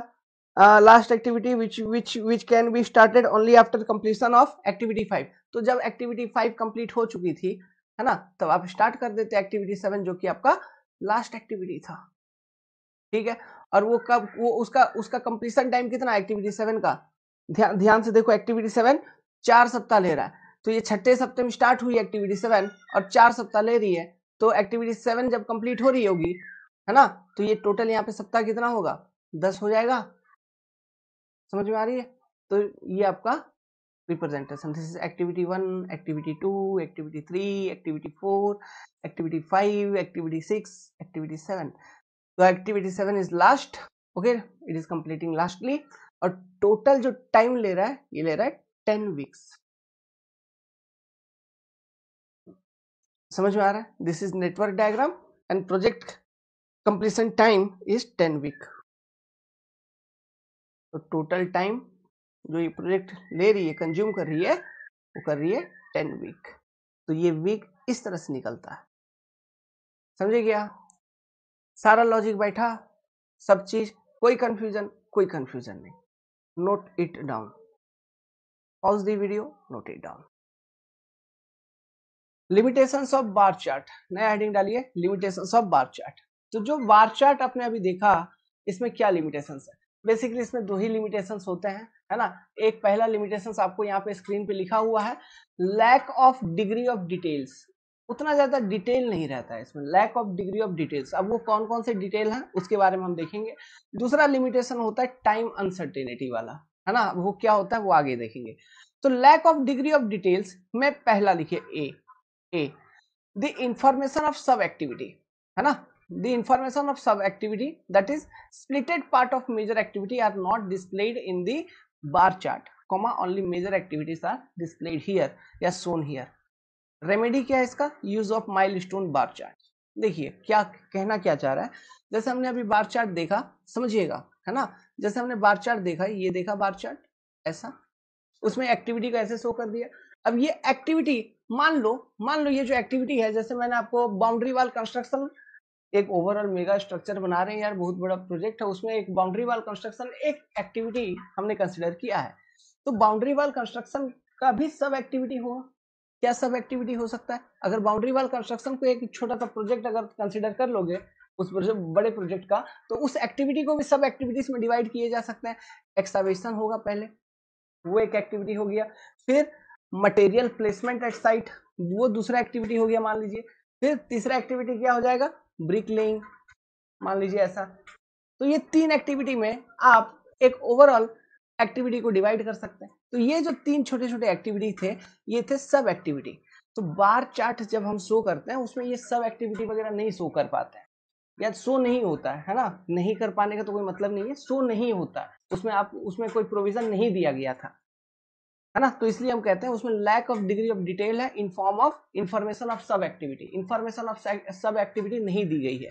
तो रेमेडी क्या है उसका रेमेडी था माइलस्टोन बार चार्ट। जो न्यू डेवलपमेंट हुई, माइलस्टोन्स के बारे में लोगों ने सोचा। माइलस्टोन क्या रिप्रेजेंट करता है? किसी एक सब एक्टिविटी के कंप्लीशन टाइम को रिप्रेजेंट कर रहा होता है माइलस्टोन। तो ध्यान से सुनना, अगर माइलस्टोन किसी एक सब एक्टिविटी के कंप्लीशन टाइम को रिप्रेजेंट कर रहा है, कंप्लीशन टाइम, कौन सा टाइम? कंप्लीशन। माइलस्टोन हमेशा at the and he place रहता है, किसी एक सब एक्टिविटी के कंप्लीशन को रिप्रेजेंट करता है माइलस्टोन। तो क्या milestone can be located at start of an activity? No, इसलिए मैंने यहाँ पे लिखा हुआ है this upward arrow are milestone. ये जो अपवर्ड एरो है ना, इसी को हम कहते हैं milestones. These are your milestones, but it can not be at start, ये शुरुआत में ही नहीं हो सकता, because it represent what? It represent the completion of a sub activity, है ना। माइलस्टोन बार चार्ट का डेफिनेशन आगे मैं लिखवाया हूँ, वहां पे ये माइलस्टोन का भी डेफिनेशन लिखवाया हूँ, ठीक है, नॉट टू वरी, है ना। अभी जितना यहाँ लिखा हुआ है वो लिखिए। तो ये पहला lack of degree of detail के अंदर पहला। दूसरा क्या lack of degree of details? दूसरा क्या डिग्री, मतलब दूसरा क्या लैक करता है? ये दूसरा लैक करता है lack of project progress detail. सुनना बात मेरा ध्यान से, lack of project progress details, मतलब अभी तक at any stage of time, मान लीजिए ओवरऑल प्रोजेक्ट आपका 20 दिन का है, तो आप जैसे 25 दिन पे या सॉरी 20 दिन पे है, ओवरऑल प्रोजेक्ट कंप्लीशन आपका 20 दिन पे हो जाना है, तो मान लो आप 8 दिन पे या 10 दिन पे ये पता लगाना चाह रहे हो बार चार्ट को यूज करके कि टोटल यार प्रोजेक्ट का कितना परसेंट कंप्लीट हो गया या कितना हिस्सा कंप्लीट हो गया, तो ये सब चीज सीधा सीधा नहीं देख पाओगे उसमें, ऐसा कोई प्रोविजन नहीं था। समझ में आ रहा है? ये चीज यहाँ पे कह रहा है पॉइंट नंबर बी में, lack of project progress details, bar chart do not show the project progress at any given instant of time, hence it cannot be use for controlling the project, इसलिए इसको आप project को control करने के लिए use नहीं कर सकते। कंट्रोलिंग फेज में क्या करते हैं, रीशेड्यूलिंग वगैरह हम करते हैं ना, अगर कोई एक्टिविटी का टाइम ज्यादा हो गया कम हो गया, हमको ये पता चल रहा है कि एक्टिविटी डिले है, हाँ, तो हम उसको रीशेड्यूल करते हैं। तो उन सब चीजों के लिए आप ये इसका बार चार्ट का यूज नहीं कर पाएंगे। फिर क्यों नहीं कर पाएंगे? क्योंकि ये रिप्रेजेंट ही नहीं करता है कि कितना परसेंट ऑफ एक्टिविटी कंप्लीट हुआ या प्रोजेक्ट कंप्लीट हुआ at any particular instant of time, है ना। तो यही है lack of project progress details. तो इसका रेमेडी क्या था? रेमेडी ये था, bar chart is splitted into 2 parts. Bar chart को हम 2 हिस्सों में डिवाइड कर देते थे। मतलब ये देखिए, बार चार्ट में ये कोई सिंगल एक्टिविटी ले लो, है ना। अब ये सिंगल एक्टिविटी को यहां तो ये एक्टिविटी रिप्रेजेंट करेगा, इस बार को हम 2 पार्ट में डिवाइड कर देते थे। ये एक्टिविटी रिप्रेजेंट कर रहा है, ये लेंथ ऑफ दिस बार है, ये क्या है? एक्टिविटी कंप्लीशन टाइम रिप्रेजेंट कर रहा है। एक्टिविटी कंप्लीशन टाइम मतलब टोटल, ओके, कंप्लीशन टाइम को रिप्रेजेंट करता है, ठीक है। अब हमने क्या किया, जैसे ये बार को 2 हिस्सों में स्प्लिट किया था, तो at any instant of time, for example एक ये समझो कि ये बार एक ओवरऑल बार चार्ट में है, तो at any instant of time हम यहाँ पे शेडिंग कर देंगे, ऐसा, तो वो आधे वाले हिस्से में इतना शेड कर देंगे। तो ये जो शेडिंग हमने किया है, ओके, ये शेडिंग जो हमने किया है, ये शेडेड एरिया, ये शेडेड पोर्शन ये रिप्रेजेंट करेगा कि इतना परसेंटेज ऑफ एक्टिविटी, है ना, इस पर्टिकुलर टाइम तक आपका कंप्लीट हो चुका है। तो यही चीज है, यही रेमेडी था। Bar chart is splitted into 2 parts, out of which one represent the actual progress at any given time. ये रिप्रेजेंट करता है, ऊपर वाला bar chart represent the progress.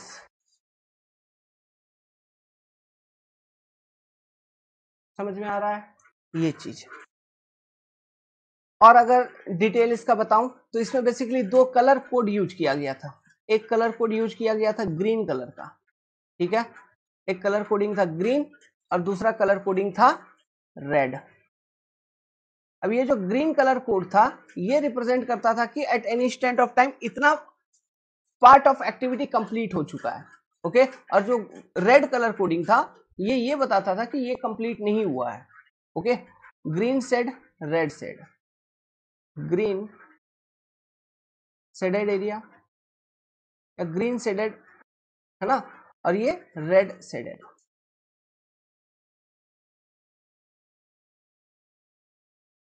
Green shaded क्या रिप्रेजेंट कर रहा है? इट रिप्रेजेंट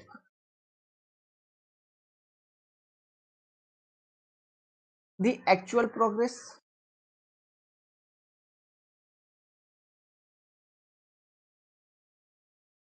और रेड शेडेड क्या रिप्रेजेंट करता था? It represent the behind schedule.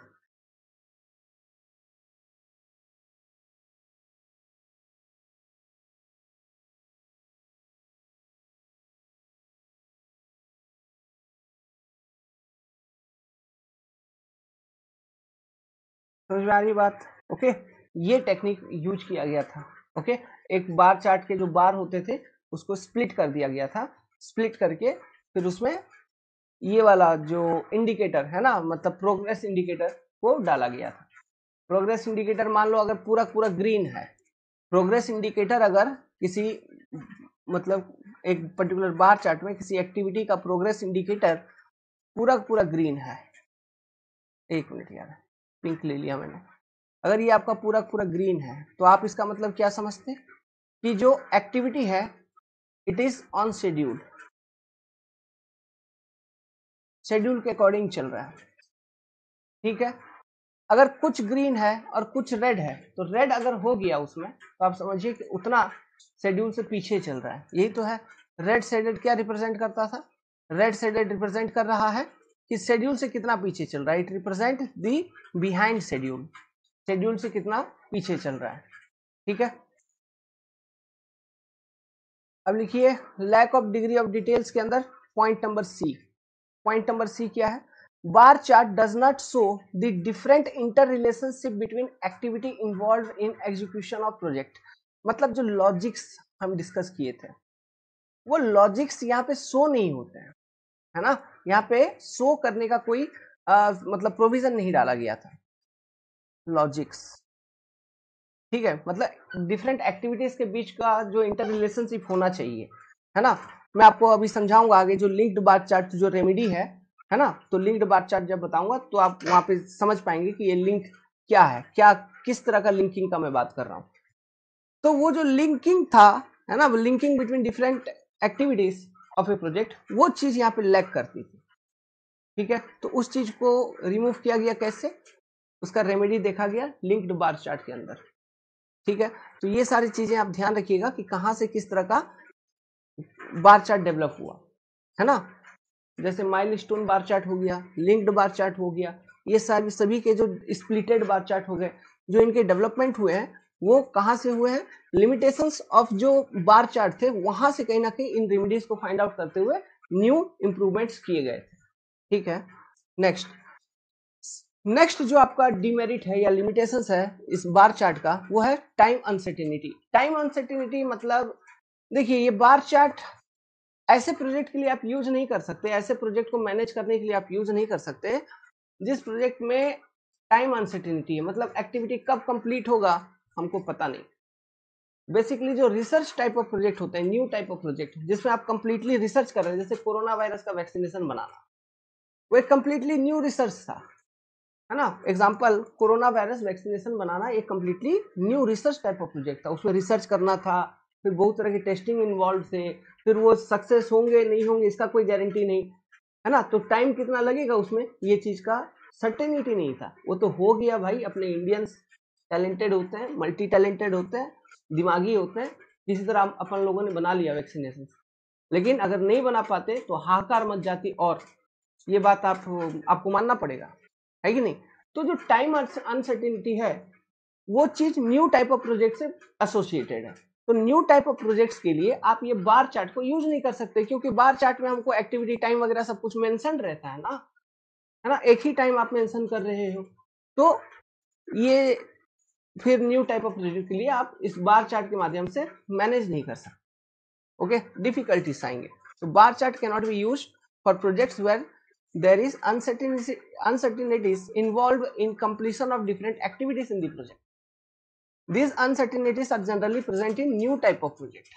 Example लिखना है कोरोना वायरस वैक्सीनेशन या फिर कोविड वैक्सीनेशन, है ना, शॉर्ट फॉर्म में लिखा जाएगा कोविड वैक्सीन। ये एक न्यू रिसर्च थी। Due to uncertainties scheduling of activity perfectly can not be done using bar chart, है ना। शेड्यूलिंग में दिक्कत आएगी कि कितना टाइम किस एक्टिविटी को कंप्लीट होने में लगना है, उसी चीज को तो हम शेड्यूल कर रहे हैं। तो ये शेड्यूल करने में दिक्कत आने लगेगी, इसलिए जहां पे टाइम अनसर्टेनिटी की संभावनाएं हैं वहां पे आप बार चार्ट को यूज नहीं कर रहे होंगे, है ना। इसके लिए फिर अदर मेथड्स हैं, नेटवर्क डायग्राम्स का हम यूज करते हैं। ओके, यहाँ पे रेमेडी अगर लिखना है तो लिखिए नेटवर्क डायग्राम्स, जो कि हम पढ़ेंगे आगे, और उसी पे पूरा पूरा पेपर चलेगा। नेटवर्क डायग्राम्स,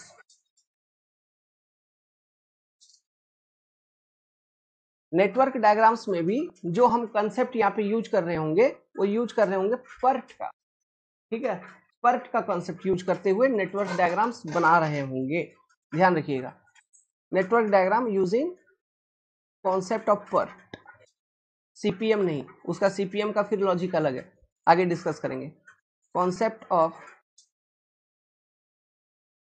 पर्ट, पर्ट का फुल फॉर्म होता है प्रोजेक्ट इवैल्यूएशन रिव्यू टेक्निक। ये फुल फॉर्म भी बहुत सारे एग्जाम में पूछ लेते हैं। ठीक है, तो these are some limitations of your bar chart. तो लिख लीजिए, यहां तक कंप्लीट कीजिए। तो ये देखिए सेकंड हेडिंग डालिए माइलस्टोन बार चार्ट। हम जो वो जो टूल्स पढ़ रहे थे, है ना, उसी में 5 टूल्स थे, तो उन्हीं 5 को पढ़ते हुए चलेंगे एक एक करके, पहले सभी के बारे में कुछ कुछ, उसका जैसे 5वें पे पहुंचेंगे वहां से फिर कंटिन्यू कर देंगे इसको, ठीक है। तो milestone chart, it is modification over bar chart only. आपको मालूम है जो बार चार्ट का लिमिटेशन था उसी को रिमूव करने के चक्कर में ये वाला चार्ट आ गया, एक माइलस्टोन वाला, जिसमें सब एक्टिविटी के कंप्लीशन को रिप्रेजेंट किया गया था बाय यूजिंग ए माइलस्टोन, है ना। तो it is modification over bar chart only in which limitations of bar chart are removed up to certain extent, पूरा का पूरा तो नहीं, इसमें सम हद तक, सर्टेन एक्सटेंट तक, है ना, बार चार्ट के जो लिमिटेशंस थे उसको रिमूव किया गया, एक पर्टिकुलर लिमिटेशंस को रिमूव किया गया था with provision of milestone. Milestone क्या रिप्रेजेंट करता है? माइलस्टोन रिप्रेजेंट की इवेंट, की इवेंट, इवेंट मतलब देखिए, इवेंट मतलब स्टार्ट या कंप्लीशन ऑफ एन एक्टिविटी, तो उसी तरह सब एक्टिविटी का स्टार्ट या कंप्लीशन को भी इवेंट बोलेंगे।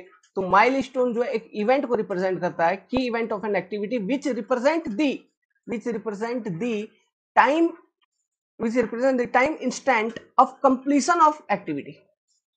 समझिए, जो सब एक्टिविटी है ना, उसका कंप्लीशन जब हो रही है उस इंस्टेंट को रिप्रेजेंट करने के लिए हम माइलस्टोन यूज करते हैं। इसलिए मैंने बोला था माइलस्टोन को किसी भी एक्टिविटी के स्टार्टिंग पे आप नहीं प्लेस कर सकते। ओके, तो ये क्वेश्चन पूछेंगे, it cannot, milestone cannot be located eight starting of an activity. Why? Because it represent the event which represent the instant of completion of an sub activity, है ना। यहाँ पे एक्टिविटी है, आप यहाँ पे सब एक्टिविटी लिख सकते हैं या एक्टिविटी, चलेगा। समझ रहे हो बात को? तो इस मॉडिफिकेशन को यूज करते हुए फिर जो बार चार्ट है वो कैसा दिखेगा, डायग्राम बना लो एक, तो बस एक बेसिक सा डायग्राम बना लेंगे। आपको मालूम है, मान लीजिए अलग अलग एक्टिविटीज है, ये कोई एक एक्टिविटी था, ये एक्टिविटी कंप्लीट हुआ, तो उसके बाद हम कोई दूसरे एक्टिविटीज को स्टार्ट कर रहे हैं। लेट्स सपोज यहाँ से दो एक्टिविटी को साइमल्टेनियसली स्टार्ट कर दिया था, मान के चलो, ठीक है, मान लो। फिर ये एक्टिविटी जैसे ही खत्म हो रहे, कौन से, ये वाले एक्टिविटी जैसे ही खत्म हो गए, ओके, हम और एक एक्टिविटी को स्टार्ट कर दिए थे, एक मिनट, यहीं पे लास्ट कर देंगे, ओके, ज्यादा और आगे नहीं बढ़ेंगे। ये एक्टिविटी को स्टार्ट किए थे जो कि प्रोजेक्ट का लास्ट एक्टिविटी था, एक्टिविटी भी था, मान लिया यार, मानने में क्या जाता है। एक मिनट, पेंट पे क्या होता है, थोड़ा डायग्राम आसानी से बन जाती है, जल्दी से, सही सही सीधी सीधी बनती है समझ रहे बात को? तो देखिए दोस्तों, मेरे प्यारे प्यारे भाइयों, तो देखिए ये हो गया आपका एक्टिविटी ए, ये एक्टिविटी बी, एक्टिविटी सी, एक्टिविटी डी, यहाँ पे 0 से स्टार्ट हो गया, ये मान लिए 1 मान लीजिए, इसको 3 मान लीजिए, यहाँ पर भी डाल दीजिए कुछ, यहाँ पे क्या डाल देंगे, 4 डाल देंगे, इसको 7 डाल दीजिए, ये डेज में दे दीजिए, मान लीजिए इतना दिनों में ये खत्म हो जा रहा है, ठीक है। तो जो माइलस्टोन चार्ट है, मतलब माइलस्टोन चार्ट, उसमें ये तो बार चार्ट है, अब इसमें क्या, माइलस्टोन चार्ट में हर एक एक्टिविटी को तोड़ा गया, मतलब ये एक माइलस्टोन इस एक्टिविटी का, सब मतलब मेन एक्टिविटी का ये एक माइलस्टोन है ना, फिर ये एक माइलस्टोन दे दिया, यहाँ पे एक माइलस्टोन दे दिया, तो ये डिफरेंट एक्टिविटीज में उसके सब एक्टिविटी को रिप्रेजेंट कर रहे हैं। मान लीजिए किसी एक्टिविटी में 3 सब एक्टिविटीज है, तो वो 3 सब एक्टिविटी को रिप्रेजेंट कर रहा है ना। किसी में 2 सब एक्टिविटी, मतलब 2 सब एक्टिविटी तो मिनिमम होंगे ही, है ना, उसको रिप्रेजेंट आप करेंगे इस तरह से। तो इस तरह से ये माइलस्टोन्स यहाँ पे दिए गए थे, ठीक है, दिस आर योर माइलस्टोन्स, और यही आपका माइलस्टोन चार्ट, ज्यादा कुछ नहीं। तो बस यही क्या है कि जो कंप्लीशन ऑफ एन सब एक्टिविटी है विद इन एन एक्टिविटी, उस चीज को थोड़ा डिटेल वे में ये स्पेसिफाई करता है, ये रिप्रेजेंट करता है। Is it clear to you all? Okay, make a note of it, diagram बना लीजिए, सेम डायग्राम यहाँ पर भी डाल दिए, ये तो आपको नोट्स में मिल जाएगा, नोट्स के फॉर्म में, ठीक है। हेडिंग डालिए तीसरा, लिंक्ड बार चार्ट। देखिए किसी भी कंस्ट्रक्शन प्रोजेक्ट में, वाई कंस्ट्रक्शन प्रोजेक्ट, और भी किसी तरह का प्रोजेक्ट हो सकता है, जैसे एग्रीकल्चरल एक प्रोजेक्ट है, मैन्युफैक्चरिंग एक प्रोजेक्ट है ना, कंस्ट्रक्शन एक प्रोजेक्ट है, जैसे सिविल इंजीनियरिंग के टर्म्स में अगर बात करें तो आप ब्रिज वगैरह बनाते हैं, तो वो एक कंस्ट्रक्शन प्रोजेक्ट है, उसमें बहुत तरह के एक्टिविटीज इन्वॉल्व होते हैं। अगर मान लो आपको रोड के ऊपर कोई ब्रिज बनानी है, समझिए, है ना, मतलब रोडवेज के लिए कोई ब्रिज बनानी है जिसके ऊपर से रोड जाएगा, है ना, तो आप जो एक्टिविटीज है वो क्या है, जो मोटा मोटा एक्टिविटी आप बोलोगे, सर फाउंडेशन वगैरह बनाने के लिए एक्सकावेशन करना होगा, फिर हम फाउंडेशन का कास्टिंग करेंगे, सर फिर पियर वगैरह बनानी है, फिर अबेटमेंट वगैरह बनानी है, फिर गडर कास्टिंग करनी है, जो गडर आप यहाँ पे डालोगे वो गडर को कास्ट करना पड़ेगा, है ना सर। गडर कास्टिंग करने के बाद गडर को शिफ्टिंग एक टास्क हो जाता है सर, गडर शिफ्टिंग। फिर ये सब चीजें कंप्लीट हो गई, उसके बाद सर पेवमेंट मेकिंग, मतलब रोड बनाना। तो ये सारे डिफरेंट मोटा मोटा एक्टिविटी है जो आप एक ब्रिज कंस्ट्रक्शन में कंसिडर कर सकते हो, ठीक है। तो अब लिंक्ड बार चार्ट में क्या है ना, यहाँ पे लॉजिक्स इन्वॉल्व होते हैं। लॉजिक ये बताते हैं कि कौन सा एक्टिविटी किसके पहले होना चाहिए और कौन सा एक्टिविटी किसके बाद होना चाहिए। ये लॉजिक एस्टैब्लिश करने के लिए यहाँ पे एक्टिविटी टू एक्टिविटी लिंक्स का यूज किया जाता है, इस तरह से कुछ, है ना। यही बताने के लिए कि कौन सा एक्टिविटी पहले, कौन सा एक्टिविटी किसके बाद होना चाहिए। To establish this logics links are used, जिसको हम कहते हैं लॉजिक लिंक। समझ में आ रही बात? बड़ा सिंपल सा चीज, लॉजिक लिंक्स का इसमें यूज किया जाता है to make a inter relationship between different activities involved in completion of a project. Okay, तो ये लॉजिक लिंक्स यूज करना, यही इस लिंक्ड बार चार्ट का सबसे बड़ा खासियत है। बाकी इसमें भी जो बार होते हैं ना, वो स्प्लिटेड फॉर्म में दिए गए रहते हैं, स्प्लिटेड फॉर्म में इस तरह से, ओके, ताकि कौन सा एक्टिविटी, है ना, at any instant of time कौन सा एक्टिविटी कितना कंप्लीट हुआ है या लैग बिहाइंड है, वो ग्रीन और रेड कोडिंग वाला वो चीज इसके बार में होता है, ठीक है। लिंक्ड बार चार्ट के बार में होता है, स्प्लिटेड वाला पोर्शन होता है, स्प्लिटेड बार्स का हम यूज करते हैं इसमें भी, ठीक है। प्लस ये लॉजिक्स भी एस्टैब्लिश कर रहा है। तो स्प्लिटेड बार्स का जो हम यूज करते हैं, उस कारण से यहाँ पे हमें कहीं ना कहीं एक आइडिया मिलता है कि प्रोजेक्ट आपका कितना डिले चल रहा है या शेड्यूल पे चल रहा है, इस चीज का आपको एक आइडिया मिल जाता है। अगर मतलब अगर मान और मान लीजिए कोई सिंगल एक्टिविटी को अगर पकड़े, है ना, तो सिंगल एक्टिविटी के बारे में भी हमको आइडिया लग जाता है कि ये एक्टिविटी शेड्यूल पे चल रहा है या डिले चल रहा है। तो अगर ये इस चीज का हमें आइडिया लग रही है, तो इससे हम क्या अंदाजा लगा सकते हैं, मतलब इस यहाँ से हम एक अंदाजा लगा सकते हैं कि क्या किसी दूसरे एक्टिविटी को करने के लिए क्या कुछ एक्स्ट्रा टाइम वगैरह मेरे पास बचेगा या नहीं बचेगा, इन सब चीजों का बहुत डिटेल में नहीं, हल्का फुल्का आइडिया लिंक्ड बार चार्ट से लगने लगता है, ठीक है। लेकिन जो इसका मेन फंक्शन है लिंक्ड बार चार्ट का, ये लॉजिक्स को एस्टेब्लिश करता है कि कौन एक्टिविटी किससे पहले, कौन एक्टिविटी किसके बाद होना चाहिए, ये सब चीजें, है ना। तो लिंक्ड बार चार्ट का अगर मैं एक सिंपल सा डायग्राम आपको बना के दूं, तो आप ये डायग्राम ऐसा बना लीजिए। देखिए, आपसे यही सवाल पूछेंगे जो मैं आपसे बता रहा हूँ, ठीक है। आपको जो बता रहा हूँ यहाँ पे, वही क्वेश्चंस यहाँ से पूछेंगे और इधर से कुछ नहीं पूछेंगे। ये 0 टाइम पे एक एक्टिविटी स्टार्ट हुई, लेट्स सपोज दिस एक्टिविटी ए, और ये 1 डे पे खत्म हो गई, पहला दिन, ठीक।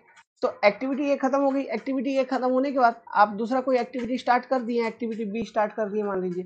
तो ये एक्टिविटी बी खत्म होने के बाद ही ऐसा कंडीशन था कि एक्टिविटी बी, ये एक्टिविटी बी है, एक्टिविटी बी के खत्म होने के बाद ही आप एक्टिविटी सी स्टार्ट कर सकते थे। तो यहाँ पे एक लॉजिक लिंक ऐसा हम शो कर देंगे।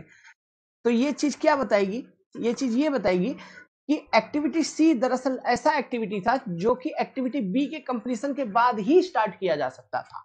ये लॉजिक लिंक ये चीज बता रहा है, समझ में आ रहा है। उसी तरह से जैसे ये एक्टिविटी सी कंप्लीट हो रही है, तो इसके बाद हम कोई एक एक्टिविटी स्टार्ट कर रहे हैं, लेट्स सपोज एक्टिविटी, यहाँ पे एक्टिविटी डी स्टार्ट कर रहे हैं, है ना। और ये एक्टिविटी डी का अगर मैं यहाँ पे लॉजिक दूं, तो ये लॉजिक मैं कुछ इस तरह से यहाँ से जोड़ रहा हूँ, देखिए यहाँ से, ठीक है। एक्टिविटी ए से जोड़ रहा हूँ, एक्टिविटी ए से सी में जोड़ा, फिर सी से डी में जोड़ रहा हूँ। तो ये लॉजिक क्या बता रहा है कि एक्चुअली ये जो एक्टिविटी डी है एक ऐसा एक्टिविटी था जो कि एक्टिविटी ए के और एक्टिविटी सी के कंप्लीशन के ऊपर डिपेंड कर रहा था।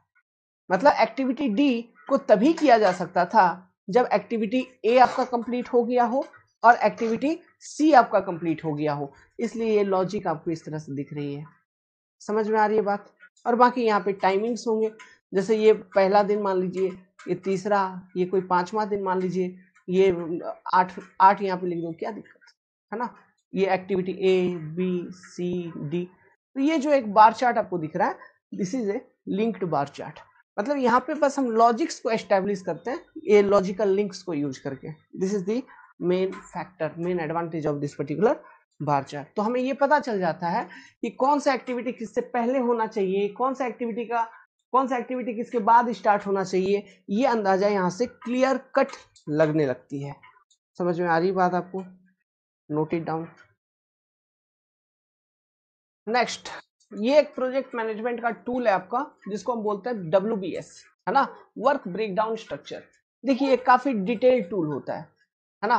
पढ़िए, पहले लिखिए। वर्क ब्रेकडाउन स्ट्रक्चर में एक्चुअली हम करते क्या, देखिए कोई भी एक प्रोजेक्ट है भाई, कोई भी एक कंस्ट्रक्शन प्रोजेक्ट ही ले लो यार, कोई भी ऐसा प्रोजेक्ट होता है, तो उस ओवरऑल प्रोजेक्ट को, अगर मान लो बड़ा प्रोजेक्ट है ना, तो उस ओवरऑल प्रोजेक्ट को, बड़ा या छोटा कहीं पर भी आप किसी के लिए भी WBS बना सकते हैं, ठीक है। For example let's suppose railway construction का एक प्रोजेक्ट है, ट्रैक बनानी है ना। अगर हमें ट्रैक बनानी है तो उसमें हम उस ट्रैक कंस्ट्रक्शन के जो ओवरऑल प्रोजेक्ट है, इसको हम डिफरेंट पैकेजेस में, वर्क पैकेजेस में डिवाइड कर सकते हैं। फॉर एग्जाम्पल इंजीनियरिंग, है ना। देखो मैं WBS का आपको एक ढांचा बता रहा हूँ। जैसे अपना प्रोजेक्ट है, ये प्रोजेक्ट अपना क्या है, रेल रोड कंस्ट्रक्शन था। लेट्स सपोज आप मनी मनी सोचते हुए चलिए, तो देखिए इसको मैं अलग अलग वर्क पैकेजेस में डिवाइड कर सकता हूँ, ठीक है। जैसे इंजीनियरिंग आपका एक वर्क पैकेज हो गया, इंजीनियरिंग। फिर आपको मटेरियल प्रोक्यूर करना है, मटेरियल भी तो खरीदना है ना, कंस्ट्रक्शन वगैरह करने के लिए प्रोक्यूरमेंट, ओके, प्रोक्यूरमेंट एक आपका वर्क पैकेज हो गया। फिर कंस्ट्रक्शन एक वर्क पैकेज हो गया, है ना। फिर और मान लीजिए और ऐसा कुछ वर्क पैकेज आपने अगर डिवाइड कर रखा है तो अदर्स में डाल दीजिए। समझ में आ रही है, अदर्स में डाल दीजिए।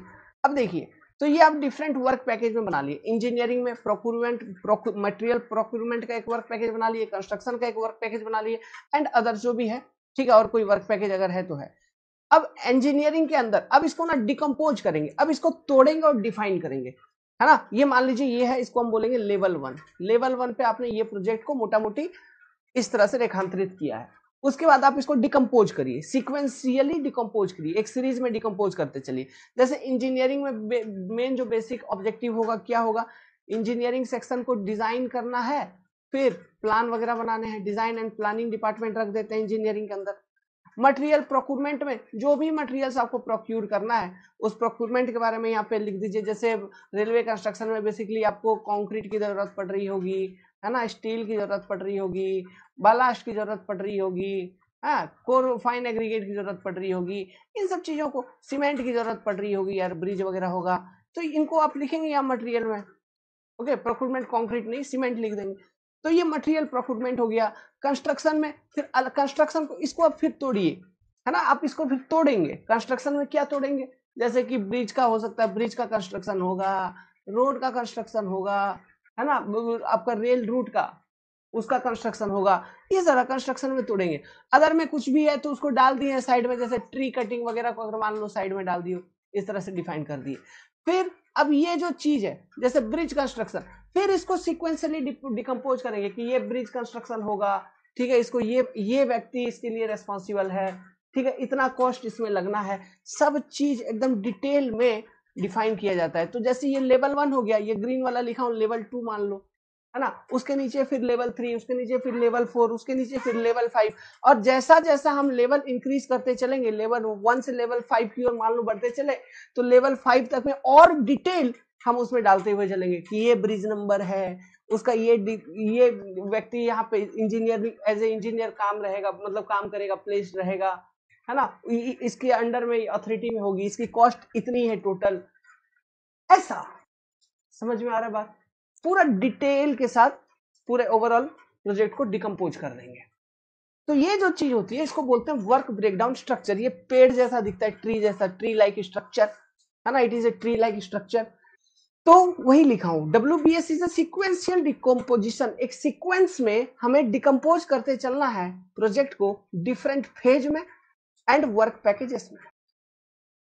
It is a tree-like structure which shows description of effort and responsibility, comma ये आपको जो बजट है ये भी शो करेगा, बजट, इस चीज को भी लिखिए, है ना, मिस हो गया था ये वर्ड, बजट भी यहाँ पे शो होती है कि किसमें कितना लागत लग रहा है ना, किसमें कितना खर्चा आने वाली है।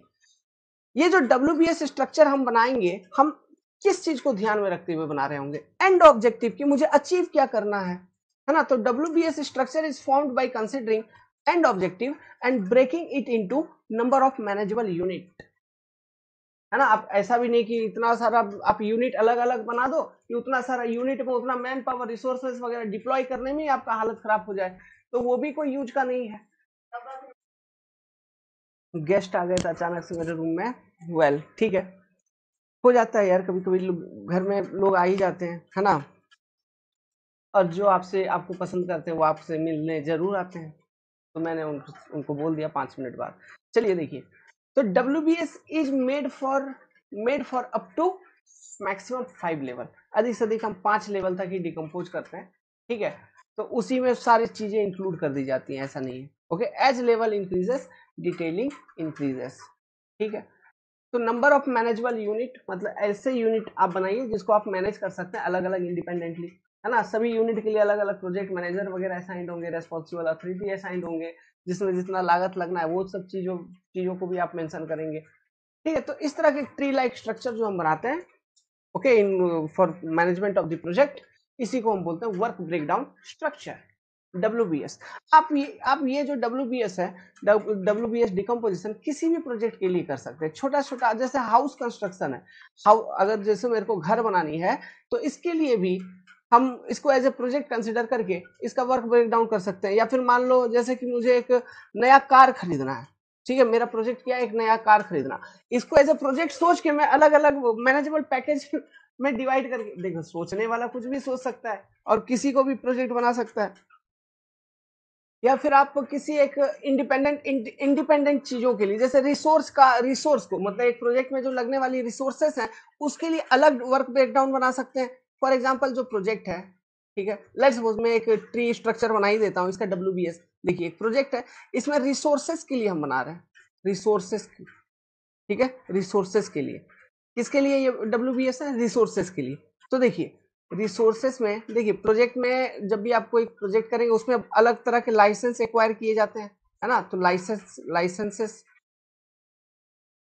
फिर रिसोर्सेस में लेबर को डालिए, फिर इक्विपमेंट को डालिए, फिर मटेरियल को डालिए, और एक कोई कैटेगरी आपको डिफाइन करना है तो डिफाइन करिए, है ना, नहीं तो इतना ही मान लो, इतना ही है तो इतना ही है। तो this is your level 1, this is level 1। फिर लेवल 2 में और डिफाइन करिए कि जो लाइसेंस है वो किसका किसका चाहिए। फॉर एग्जाम्पल जो भी आपका लाइसेंस चाहिए, कोई कंस्ट्रक्शन प्रोजेक्ट का, या फिर ट्री कटिंग का, मान लो ट्री कटिंग का, है ना, इसका लाइसेंस आपको चाहिए। या आप इसका कोई सॉफ्टवेयर यूज करना है उसका लाइसेंस चाहिए, है ना, ऐसा। या फिर कहीं लैंड एक्वायर करना है उसका लाइसेंस चाहिए, अलग अलग तरह के लाइसेंस होते हैं, तो लाइसेंस इशू करवानी है, ठीक है।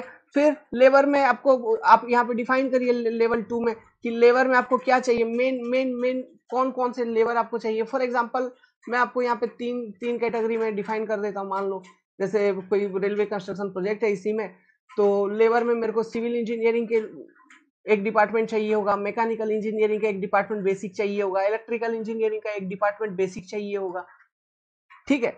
उसके बाद फिर इसमें मैं डिफाइन कर सकता हूँ लेवल 3 में जाके सिविल इंजीनियरिंग में कौन कौन से किस किस टाइप के लोग चाहिए होंगे, मतलब कितने अलग अलग तरह के डिपार्टमेंट होंगे, सर्वेइंग डिपार्टमेंट एक अलग होगा, साइट इंजीनियरिंग डिपार्टमेंट अलग होगा, फिर तुम्हारा क्वालिटी कंट्रोल वाला डिपार्टमेंट अलग होगा, उसी तरह से मैकेनिकल इंजीनियरिंग में, है ना, उसी तरह से इलेक्ट्रिकल इंजीनियरिंग में मैं डिफाइन कर सकता हूँ। इक्विपमेंट के अंदर मैं यहाँ पे मशीन लिख सकता हूँ, ठीक है। टाइप सबसे पहले उसका मैं टाइप लिख दूंगा मशीन का, जैसे क्रेन लिख दूंगा, है ना, क्रेन लिख दूंगा। फिर रोलर्स लिख दिया मैंने, ओके। अब रोलर्स या क्रेन, इसके अंदर भी रोलर के अंदर फिर आप डिफाइन कर सकते हो, है ना, क्योंकि उसका कैपेसिटी के अकॉर्डिंग अलग अलग रोलर आता है, क्रेन के कैपेसिटी के अकॉर्डिंग अलग अलग क्रेन्स आते हैं, ठीक है। हाइड्रा लिख दिया, मान लो हाइड्रा की कैपेसिटी के अकॉर्डिंग अलग अलग हाइड्रा आता है। हाइवास लिखा हूँ, हाइवा का जो डाला साइज है उसके उसके अकॉर्डिंग अलग अलग हाइवा आता है, तो उसको फिर आगे level level 1, level 2, level 3, level 4, इस तरह से सिक्वेंशियली एक सीक्वेंस में डिकम्पोज करते चलेंगे। फिर मटेरियल में वही, जैसे कंस्ट्रक्शन प्रोजेक्ट में अलग अलग तरह के मटेरियल, जैसे अभी बात किए थे, कंक्रीट चाहिए आपको, है ना, स्टील चाहिए आपको, ठीक है। अब इस तरह से, तो ये रिसोर्स के लिए भी आप अलग से एक WBS बना सकते हैं। समझ में आ रहा है, वर्क ब्रेकडाउन स्ट्रक्चर समझ में आया, एक स्ट्रक्चर है कि ये काम के लिए ये सारे चीजें मेरे को चाहिए होंगे, ये मटेरियल इस तरह से चाहिए होंगे, है ना, इसका इतना रेट है, इस मटेरियल को कौन एक्वायर करेगा, उस ऑथर पर्सन का नाम क्या, पर्सन का नाम भी रख दो। समझ में आ रहा है ये सब चीजें। ओके, तो यही ना बात कह रहा है कि यही तो चीज मैं लिखवाया हूँ यहाँ पे। क्या लिखवाया हूँ याद करो, देखो जरा एक मिनट, कि it is tree like structure which shows description of effort and responsibility, comma budget. Effort, effort मतलब आपको कितना काम लगानी है, कितना काम देनी है, मतलब कितना काम करनी है वो चीज भी, क्या क्या रेस्पॉन्सिबिलिटी है किस किस लोगों का वो भी मेंशन रहता है, प्लस बजट। समझ में आ रहा है? तो ये पॉइंट्स आप ध्यान रखिएगा, ये इनसे एग्जाम में सेंटेंस बना के लॉजिकल स्टेटमेंट टाइप के क्वेश्चन पूछे जा सकते हैं आपसे। तो उम्मीद करते हैं दोस्तों इस पे काफी डिस्कशन हो गई, तो ये डिस्कशन इनफ है आप सभी के लिए, है ना। ये है आपका WBS। तो जब आप साइट पे चले जाएंगे, काम करेंगे रियल लाइफ में, तब आप अगर प्लानिंग सेक्शन में है, प्लानिंग इंजीनियर का रोल कहीं पर मिला है, तो आप इन सब चीजों को कर रहे होंगे, या शिक्षक हैं कहीं टीचर बने हुए हैं, है ना, तो फिर स्टूडेंट्स को पढ़ाने के लिए तो इन सब चीजों के ऊपर ये डिस्कशन कर सकते हैं आप। ठीक है, चलिए आगे चलते हैं। अब जो अपना सबसे इंपॉर्टेंट और खतरनाक टूल है, लास्ट वाला, फिफ्थ वाला, नेटवर्क डायग्राम्स। नेटवर्क डायग्राम्स देखिए, network diagram is a flow diagram, ये एक तरह का फ्लो डायग्राम, इसको हम फ्लो डायग्राम भी बोलते हैं नेटवर्क डायग्राम को। Network diagram is a flow diagram which consist of activity and event, which consist of activity and event.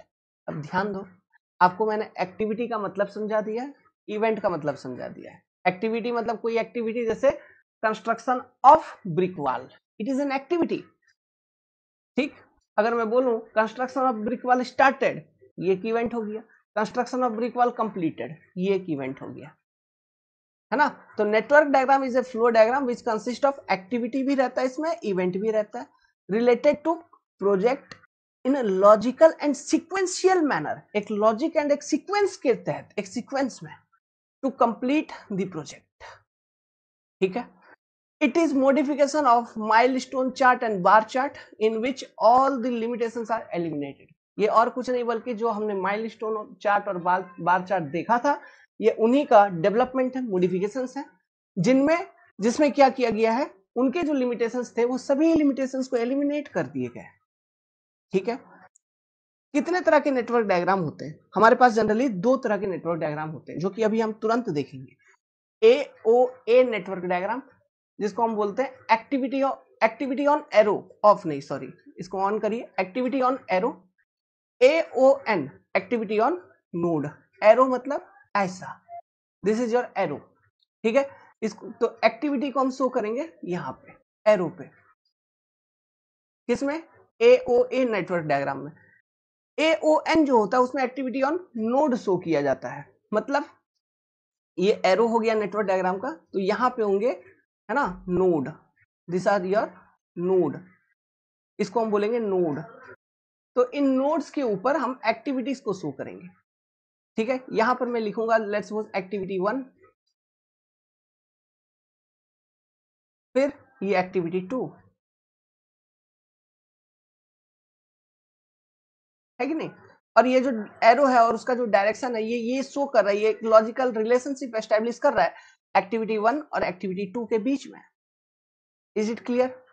ठीक है, इस तरह से कुछ होता है। चलिए, तो ये आप यहां तक लिखिए। अब इसके बाद मैं आपको समझाते हुए चलता हूं एक एक पॉइंट, इनके बीच का जो डिफरेंस मैं आपको एक बार समझा देता हूं, जो कि इंपॉर्टेंट है। इन्हीं सब चीजों से आपको क्वेश्चन पूछे जाएंगे, है ना। मेजर चीज यही सब चल रहा है, यही से क्वेश्चन आते हैं, ज्यादा क्वेश्चन आएंगे नहीं यार, और जो भी आएंगे इन्हीं सब चीजों से पूछे जाएंगे आपसे। ठीक है, और जो अंदर वाली चीजें हैं, पढ़ाने का तो मैं पढ़ाऊंगा सब, लेकिन जो क्वेश्चन जहां से पूछे जाएंगे वो यही सब चीजें हैं। तो क्या है नेटवर्क डायग्राम?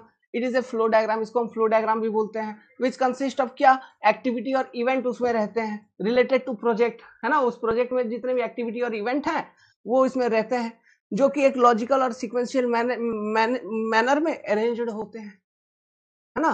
उसके बाद ये क्या है, it is nothing but modification of what, milestone और एंड बार चार्ट, जिसके लिमिटेशंस को एलिमिनेट कर दिया गया। कितने तरह के होते हैं? दो तरह के होते हैं, एक होता है AOA, एक होता है AON। AOA का मतलब एक्टिविटी को एरो पे रिप्रेजेंट किया जाता है, AON का मतलब एक्टिविटी को नोड पे रिप्रेजेंट किया जाता है। बस यहां तक समझ गए? आगे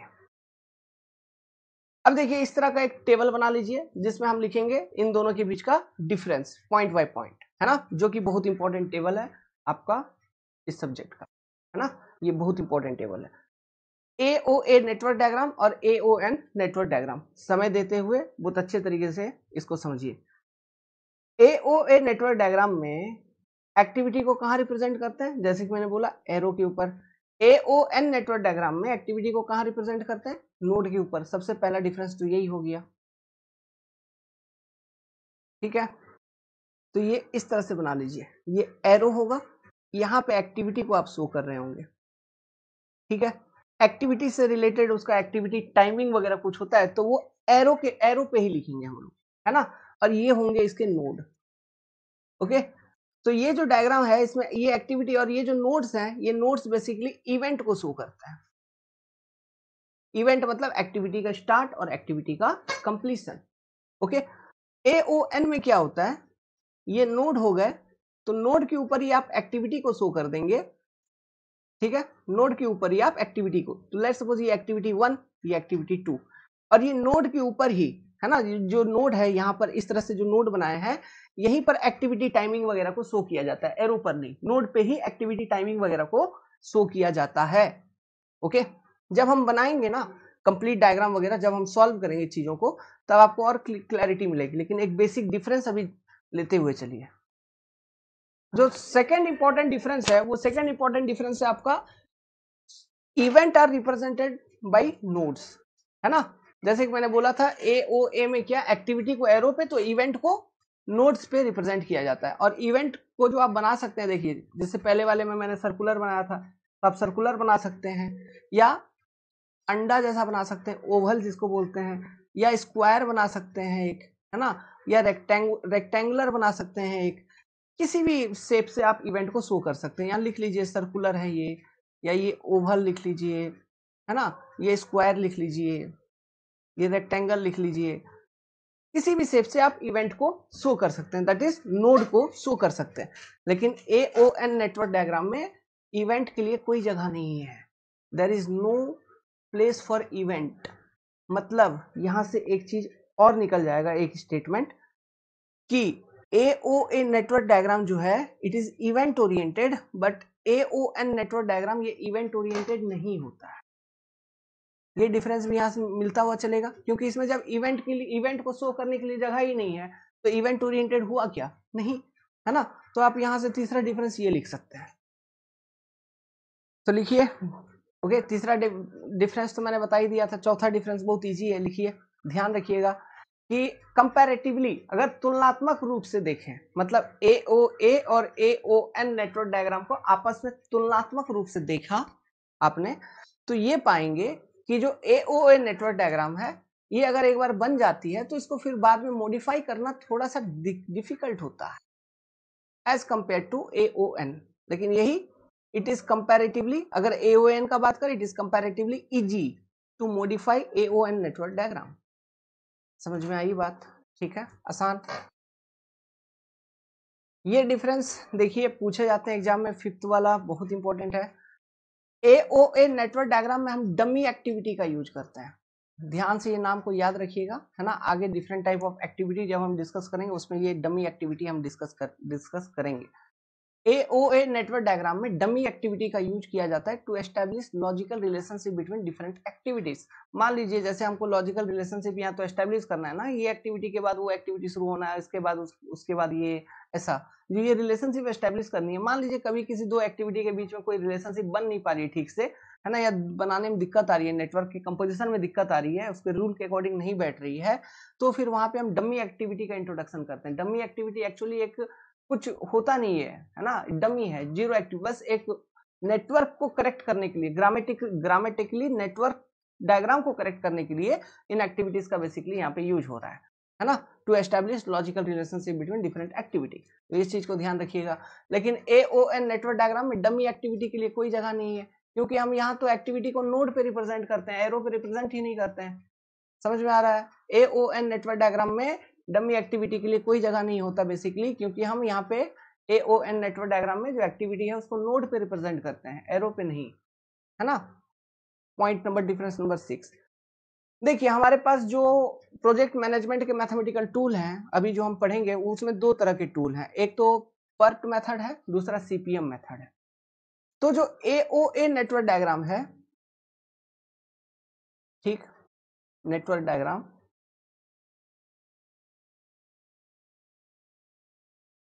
को आप यूज कर सकते हैं पर्ट एनालिसिस और सीपीएम एनालिसिस दोनों के लिए, ठीक है। जो आपका AOA है आप इसको पर्ट में और सीपीएम में दोनों के लिए यूज कर सकते हैं, लेकिन AON को केवल सीपीएम में ही यूज किया जा सकता है, पर्ट में ये यूज नहीं किया जा सकता। क्यों नहीं होता है बेसिकली, तो देखिए जो पर्ट मेथड और सीपीएम मेथड इनके बीच का डिफरेंस आपको समझना होगा, जो कि हम नेक्स्ट टॉपिक अपना वही है। एक्चुअली होता क्या है, पर्ट मेथड जो है वो न्यू टाइप ऑफ प्रोजेक्ट के लिए सुटेबल है, रिसर्च टाइप ऑफ प्रोजेक्ट के लिए सुटेबल है पर्ट एनालिसिस। सीपीएम एनालिसिस आपका रेपिटेटिव टाइप ऑफ प्रोजेक्ट के लिए सुटेबल होता है, मतलब ऐसे प्रोजेक्ट जो पहले किए जा चुके हैं। फॉर एग्जांपल ब्रिज कंस्ट्रक्शन, तो ब्रिज कंस्ट्रक्शन आप कहीं नई जगह पे कर रहे हो तो हो सकता है उस तरह का ब्रिज कहीं ना कहीं पहले किए जा चुके हैं, तो आपको एक्टिविटीज मालूम है, कैसे अप्रोच करना है, सब चीज मालूम है ना। तो सब चीज वहां पे मालूम होता है किसमें, क्रिटिकल पाथ मेथड वाला जो प्रोजेक्ट है, ओके। तो वो क्योंकि वो रेपिटेटिव टाइप ऑफ प्रोजेक्ट के लिए है, वहां टाइम अनसर्टिनिटी उतनी नहीं है, किसमें, सीपीएम में। तो इवेंट का हमको कोई लेना देना नहीं रहता, लेकिन यहाँ किसमें, पर्ट मेथड में न्यू टाइप ऑफ प्रोजेक्ट, आपको इवेंट चाहिए। जब इवेंट चाहिए तो आप कौन सा यूज करोगे, बेसिकली AOA नेटवर्क डायग्राम को हम जनरली ज्यादा प्रिफर करते हैं पर्ट एनालिसिस में। समझ में आ रहा है, ठीक है। इसलिए हम AON नेटवर्क डायग्राम का यूज पर्ट में नहीं करते, क्योंकि वहां इवेंट है ही नहीं, but PERT is your event oriented analysis. समझ में आ रही है, मतलब एक रिसर्च प्रोजेक्ट है, उसमें बहुत सारे एक्टिविटीज हैं, तो एक एक्टिविटी कंप्लीट हुई, वो एक इवेंट बहुत इंपॉर्टेंट है ना, क्योंकि उसमें बहुत सारा रिसर्च वर्क इन्वॉल्व है, टाइम अनसर्टिनिटीज इन्वॉल्व है, इसलिए। ओके, उम्मीद करता हूं समझे होंगे, आगे चल के और समझेंगे, क्योंकि यही सब चीज हमको करना है। डिफरेंस को नोट डाउन करिए। पर्ट का अगर फुल फॉर्म आपको लिखना है ना, पर्ट का जो फुल फॉर्म है, ये तो हम डिफरेंस आगे लिखेंगे ही लिखेंगे, है ना। अभी छोड़िए, ये तो पर्ट और सीपीएम का डिफरेंस तो करना ही करना है। ये 6th हो गया। अब मैं आपको इसका एक नेटवर्क बना के दिखाता हूं, ठीक है। एक जनरल नेटवर्क डायग्राम मैं आपको बना के दिखाता हूं। नेटवर्क डायग्राम देखिए, जैसे AOA नेटवर्क डायग्राम कुछ आपको ऐसा दिखेगा, इस तरह से कुछ ये नेटवर्क डायग्राम दिख रही होगी, है ना। ऐसा कुछ,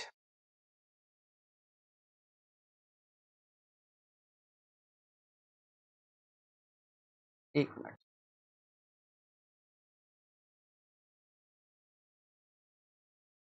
इस तरह से कुछ एरोस दिख रहे होंगे, ये इवेंट है, ये मान लीजिए इवेंट 1, ये इवेंट 2, ये इवेंट 3, ये इवेंट 4, ऐसे अचीव होते हुए चल रहा है। मान लीजिए ये एक्टिविटीज हैं, ये एक्टिविटी A, ये एक्टिविटी B, मान लीजिए एरो पे एक्टिविटीज शो कर रहे हैं, ये एक्टिविटी C, ये एक्टिविटी D, ऐसे, है ना। अच्छा, अब यहाँ पे देखिए, यहाँ पे एक एरर है, इसमें एक प्रॉब्लम है इस नेटवर्क डायग्राम में। क्या, जैसे एक्टिविटी 1, मतलब सॉरी, जो इवेंट 1 है, इवेंट 1 मतलब कोई एक स्टार्ट टाइमिंग, कोई एक टाइम है। इवेंट मतलब ये कोई एक टाइम है ना। मान लो ये 0 टाइम है, जैसे प्रोजेक्ट को स्टार्ट कर रहे हैं, ये इवेंट 1 वो शो कर रहा है।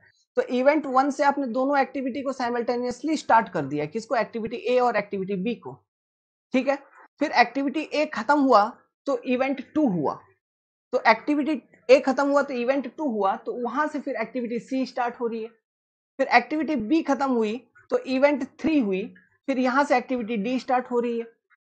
अब यहाँ पे देखिए एक एरर है, आप ये नहीं बता पा रहे, एक लॉजिक रिलेशनशिप यहाँ पे ये एस्टेब्लिश नहीं कर पा रहे हैं कि एक्चुअली ये एक्टिविटी C या एक्टिविटी D जो है, कि क्या कोई एक्टिविटी पे डिपेंड कर रहा है। अगर मान लीजिए ऐसा है कि जो एक्टिविटी C है वो तभी स्टार्ट किया जा सकता था, अगर एक लॉजिक बन रहा है वहां पे, जब एक्टिविटी B कंप्लीट हो। तो एक्टिविटी B इवेंट 3 पे कंप्लीट हो रहा है, तो एक्टिविटी B से फिर एक एरो यहाँ पे लेके चले जाएंगे।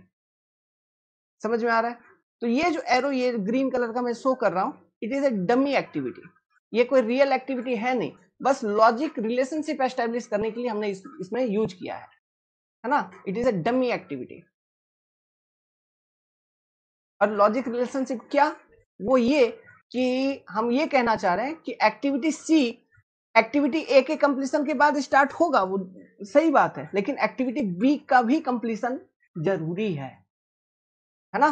तो इसलिए एक्टिविटी B जब कंप्लीट हो रही है इवेंट 3 पे, यहां से एक एरो हम लेते गए इवेंट ए के एक्टिविटी कंप्लीशन, मतलब एक्टिविटी ए के कंप्लीशन पे, इवेंट 2 पे, जहां से एक्टिविटी सी आपकी स्टार्ट हो रही है। Is it clear to you all? ठीक है, तो इस तरह से ये डमी एक्टिविटी का यूज किया जाता है AOA नेटवर्क डायग्राम में to establish the logical relationship between different activities if missing. ठीक है, अब देखिए AON नेटवर्क डायग्राम किस तरह से होता है। देखिए ये कुछ ऐसा होगा, यहाँ पे एक्टिविटी को नोड पे शो किया जाता है, तो ये एक एक्टिविटी, ठीक है, ये दूसरा एक्टिविटी यहाँ पे शो कर दिया आपने। फिर एरोस के माध्यम से तो लॉजिक रिलेशनशिप आप शो करोगे, है ना, ये एक्टिविटी सी मान लीजिए। फिर यहां से ये एक्टिविटी ऐसे कुछ मान लीजिए, ये एक्टिविटी आपका डी है, ओके, ये एक्टिविटी आपका डी है, ओके। एक मिनट, अब ये मान लीजिए एक्टिविटी बी के बाद एक्टिविटी डी हो रहा था, मान लो यहाँ पे, है ना। एक्टिविटी ए जब कंप्लीट हो रही है उसके बाद एक्टिविटी सी कहीं ना कहीं शुरू हो रही है, ओके। उसके बाद फिर एक्टिविटी सी के बाद से आपको एक्टिविटी डी दिख रही है, ये activity D, okay, activity D दिख रही है।